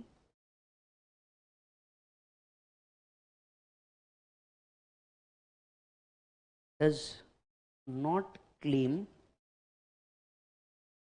Deduction from section mention. खत्म.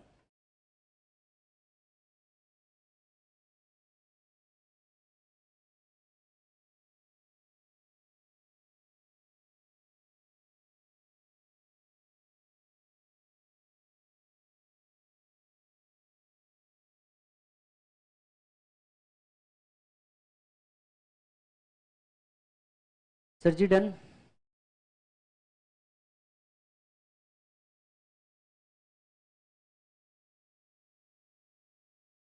सर आपकी वजह से हम जल्दी बड़े हो रहे हैं.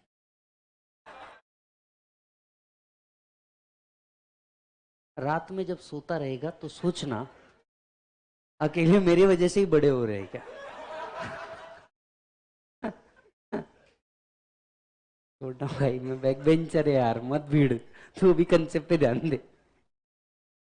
चलो अब मैं क्या बोलता हूं मालूम है क्या, एक बार पूरा रिवीजन करेंगे क्या जितना पढ़ा उसका.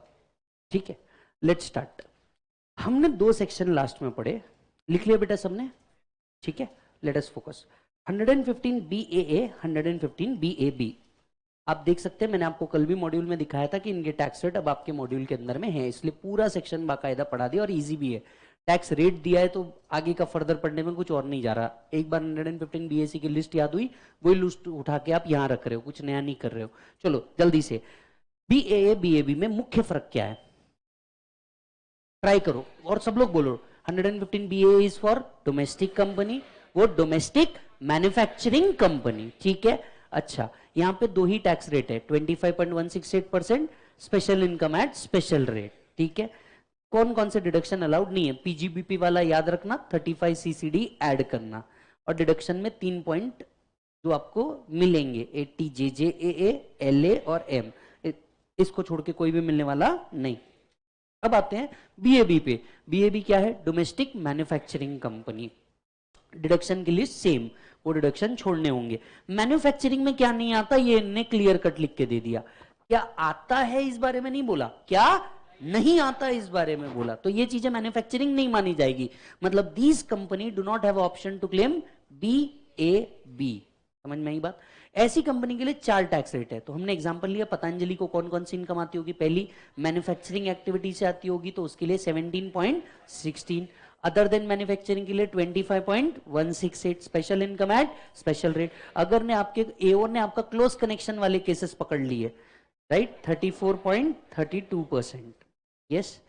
फिर आपको कुछ और बातें याद रखना है। आपका बिजनेस 2019 के बाद चालू होना चाहिए, लेकिन मैन्युफैक्चरिंग 2024 से पहले। ये बिजनेस न्यू बिजनेस होना चाहिए, accept in case of 33B। 33B क्या बोलता है? अगर बिजनेस डिस्ट्रॉय हुआ है, flood, typhoon, earthquake, civil war, action of enemy, 3 साल के अंदर में आपने बिजनेस वापस खड़ा कर दिया, इनकम टैक्स के हर सेक्शन के लिए आपको न्यू बिजनेस माना जाएगा। ठीक है। तीसरा, इसमें जो प्लांट एंड मशीनरी भी होना चाहिए, वो क्या होनी चाहिए? न्यू।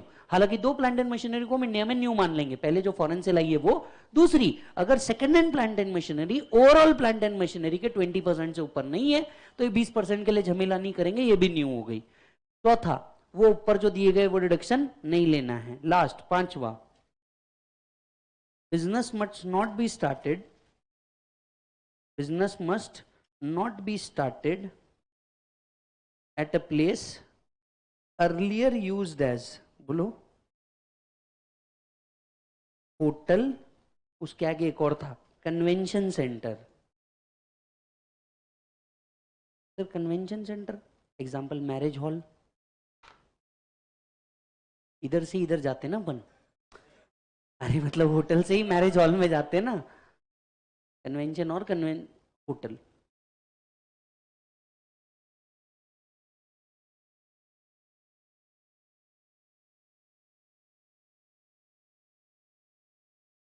देने सर, बहुत बढ़िया।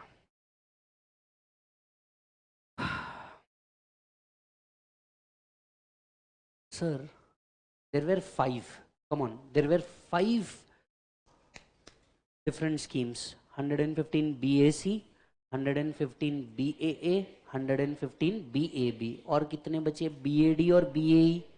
आज ही खत्म करे क्या? चलो, बहुत इजी है, बहुत इजी। अब हम किसके लिए जा रहे हैं? Cooperative society. कोऑपरेटिव सोसाइटी के लिए अब 2 सेक्शन आए हैं। पहले बैड तो था ही, पर बैड इज अ बे, अब बे भी आ गई है। यस,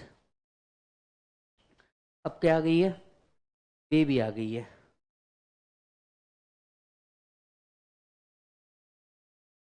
चलो, अब दोनों में डिफरेंस क्या है? सुनो ना, मैं एक सवाल पूछूं आपसे, देखो चीजों को बहुत इजी करके रख दूंगा, मजा आ जाएगा। बीएए और बीएबी में फर्क क्या था? बीएए किसके लिए था? Any domestic company. और बीएबी किसके लिए था? Domestic company engaged into manufacturing. पक्की बात? Cut, copy, paste. Any cooperative society, cooperative society, cooperative society engaged in manufacturing. अब समझा अमेंडमेंट क्या है? तो इन्होंने एक नया सेक्शन लाया ऐसी कोऑपरेटिव सोसाइटी के लिए जो मैन्युफैक्चरिंग में भी है, बस बाकी सब चीजें सेम। अच्छा सर, ऐसी कोऑपरेटिव सोसाइटी जो क्या हो बेटा? रेसिडेंट भी हो। ऐसी कोऑपरेटिव सोसाइटी जो क्या हो बेटा? रेसिडेंट भी हो। इनका टैक्स रेट क्या होगा? इनका टैक्स रेट क्या होगा सर? जनरली, कैसा? जनरली 25.168%। और स्पेशल इनकम जो है ना बेटा, वो आएगी स्पेशल रेट प्लस 10% प्लस 4%। क्या मेरा प्यारा बच्चा मुझे बता सकता है 25.168% कैसे आया होगा? पक्की बात? ओ, आपको नहीं लगता ये BAA से इंस्पायर्ड सेक्शन है? हाँ या ना? वही तो है। अब आप मुझे सोच समझ के बताइएगा, ठीक है? जो मैन्युफैक्चरिंग एक्टिविटी से इनकम आ रही होगी उसके लिए कितना होगा? वाह बेटे वाह, तुम तो लॉ मेकर बन गए। स्पेशल इनकम से आने वाली स्पेशल रेट प्लस 10% प्लस, बोलना बच्चा, 4%। और भारत की बाकी सारी अदर इनकम 25.168%। पक्की बात? वही तो है साहब, BAA को ही BAE में उतार रहे हो, सॉरी BAB को BAE में उतार रहे हो। अमेंडमेंट समझ में आया क्या है? ये सेक्शन अमेंडमेंट है, टेक्निकली अमेंडमेंट कुछ है नहीं, उन्होंने सिर्फ कोऑपरेटिव एसएससी बदल दिया, बाकी प्रोविजन सेम रख दी।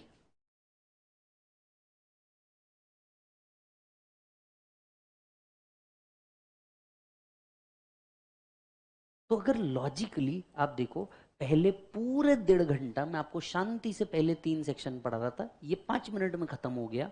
क्यों खत्म हुआ? क्योंकि आपने अगर पहले ध्यान दिया होगा तो ये आपको बाय डिफॉल्ट में 1 सेकंड में चल जाएगा। अच्छा, यही सेटअप उठा के मेरे को यहाँ रखना है, तो ऊपर का ही जो सेटअप है वो आपको नीचे रखना है। अच्छा, मैं आपको एक बात पूछूं? पूछूं क्या? मैन्युफैक्चरिंग में क्या क्या नहीं आता? वापस बोलो। सॉफ्टवेयर नहीं आता, माइनिंग नहीं आता, marble block into slab, gas cylinder, printing, publication, making of cinematographic film. पक्का? Cut copy paste. समझ में आया? ये चीजें मैन्युफैक्चरिंग में आएगी नहीं, बस कट कॉपी पेस्ट यहां पे भी उठा के एज इट इज रख लो। तो what is not manufacturing? Refer 115 BAB। What is not manufacturing? Refer कर लो 115 BAB।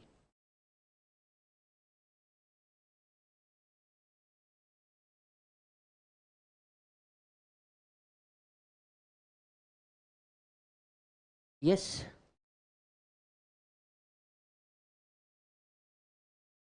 चलो इधर आओ।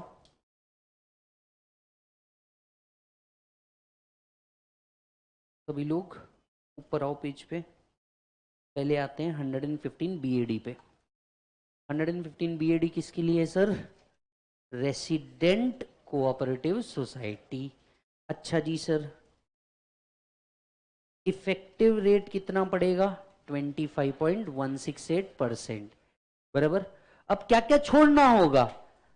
सुनो ना, सैलरी इनकम कोऑपरेटिव को आती, HP आता, फैमिली पेंशन आता, यानी जो बचेगा सिर्फ PGBP वाला बचेगा। PGBP में याद करके देखो कंपनी में क्या क्या था, क्या क्या छोड़ना था कंपनी के केस में। एडिशनल डेप्रीसिएशन छोड़ना था क्या साहब? छोड़ देंगे। Deduction under 32AD 33AB 33AB ए छोड़ना था क्या? छोड़ देंगे। 35AD 35CCC। अब देखो CCD गायब कर दिया, because CCD is available only to company. समझ में आई बात? और chapter 6A accept 80 JJAA।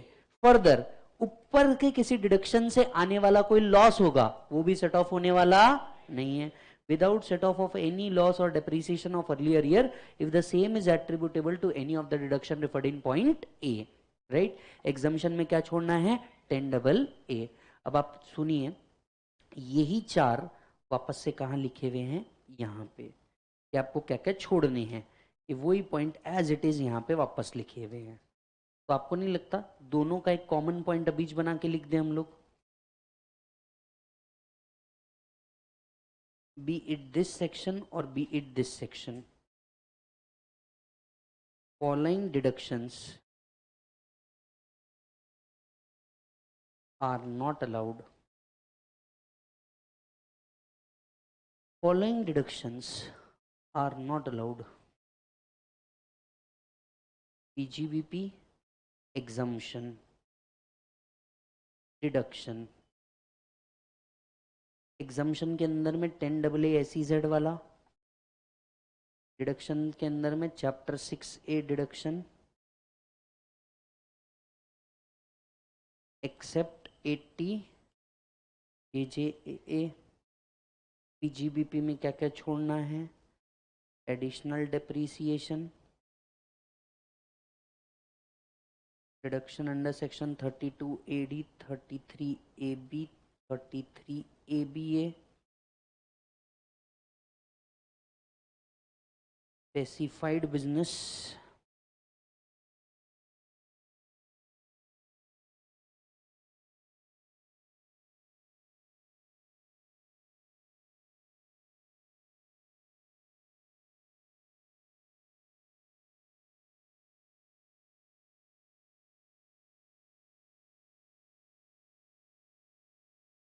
Under section 35AD, section 35CCC, agriculture extension project.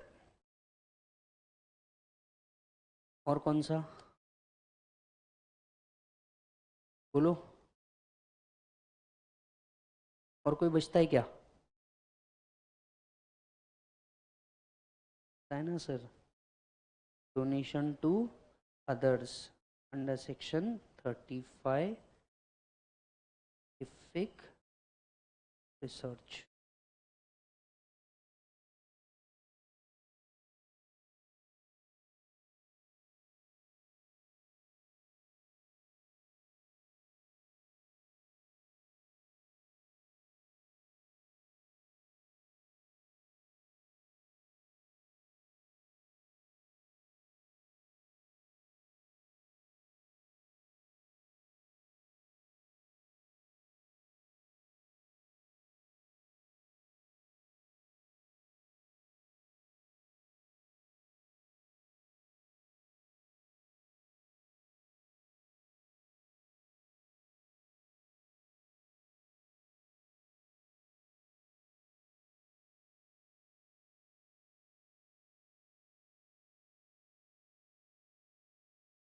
Sir ji done.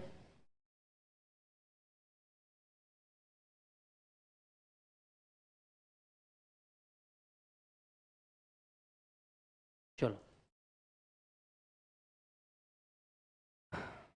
आइए वापस बुक के अंदर में. The concessional rate shall not apply unless the option is exercised. क्योंकि ये ऑप्शनल है तो आपको ये ऑप्शन एक्सरसाइज करना पड़ेगा. AMT शेल नॉट अप्लाई, जो इन सेक्शंस को ऑप्ट कर देता है. तो इन सेक्शंस को अगर आप ऑप्ट कर देते हैं तो आपको AMT एप्लीकेबल नहीं है. Once exercise it can not be withdrawn. Once exercise it can not be withdrawn.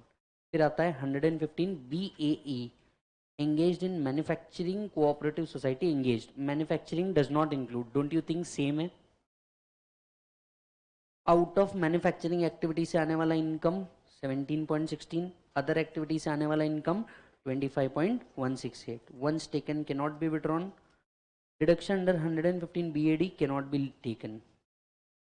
Yes, उन्हीं लिस्ट का जो अपन ने ऊपर दी है.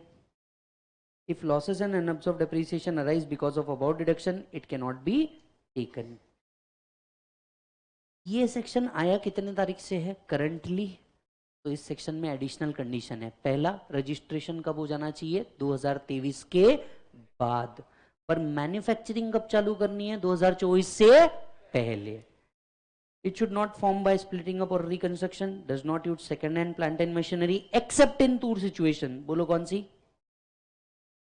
Imported foreign से and second hand does not exceed 20% of total. वही पूरी condition as it is.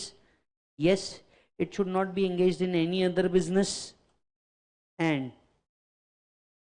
अगर AO वाला सीन है तो टैक्स रेट कितना परसेंट लगेगा? 30.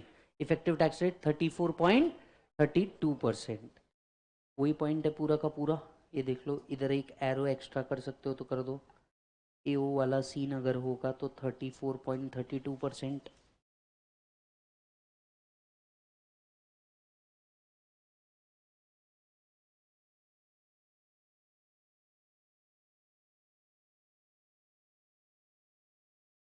नीचे लिख दो एडिशनल कंडीशन फॉर 115 BAE। चलो कौन कौन सी एडिशनल कंडीशन है जल्दी बताओ बेटा। पहला, registration after 1/4/2023 and start manufacturing after before 31st March 2020। याद होगा तो it should be a new business. लिख सकता हूं क्या कुछ और? Accept in case of 33B it should use new plant and machinery except imported plant and machinery, second hand will be treated as new. B, if value of second hand plant and machinery does not exceed 20% of total value of plant and machinery.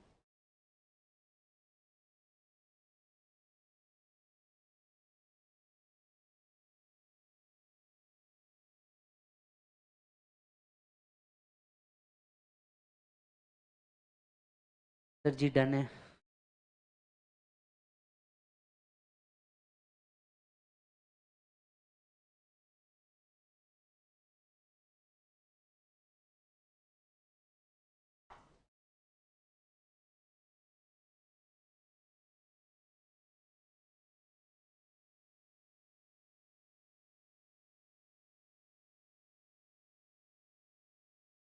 Do not claim the deduction mentioned. Do not claim the deduction mentioned.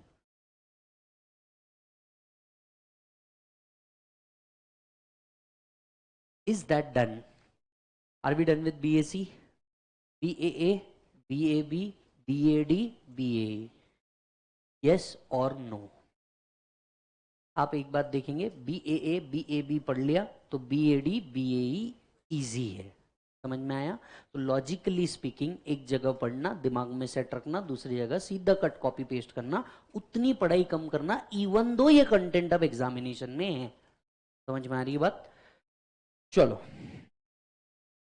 मेरे हिसाब से आज के लिए काफी हुआ, इससे ज्यादा आप सहन नहीं कर पाएंगे जीवन में।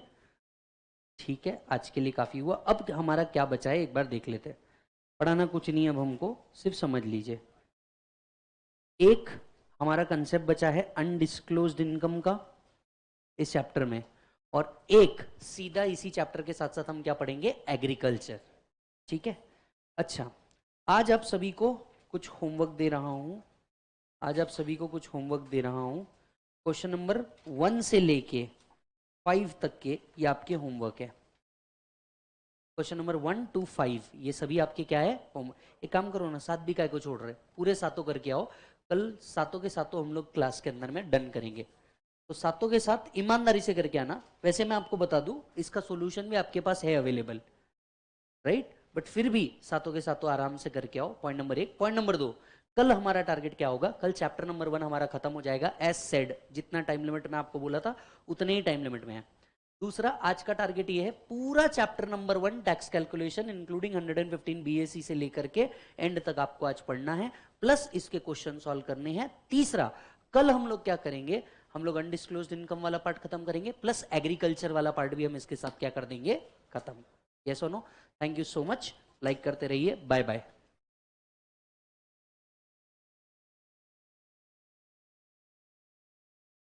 सर आज का लेक्चर काफी बढ़िया था, थैंक यू मालिक। सर फास्ट ट्रैक बुक अभी तक के नहीं आई जी। मैं समझ सकता हूँ सर, पर पिछले 3 दिन से ना सर सब बंद था। आज लगभग लगभग 700-800 पार्सल निकले हैं, तो थोड़ा सा हो।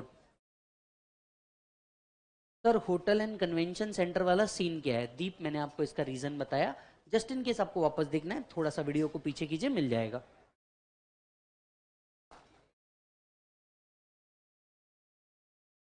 सर फास्ट ट्रैक बुक अभी तक आया नहीं, वही मैंने बोला बेटा आपसे, जो फास्ट ट्रैक बुक है ये निकल चुका है, जल्दी से जल्दी आपको मिलेगा। वैसे मैंने अभी तक बुक से जो पढ़ाया है उसका पीडीएफ मैंने टेलीग्राम पे डाल रखा है, आप वहां से देख सकते हो।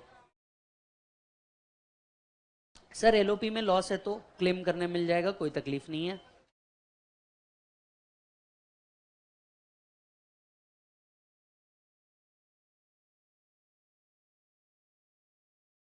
जनरल वो कंडीशन ये है कि आपने एक बार इन सेक्शन को ऑप्ट कर लिया तो आपको हमेशा उसी सेक्शन में आना पड़ेगा। भाई भाई भाई थोड़ा सा बाजू से।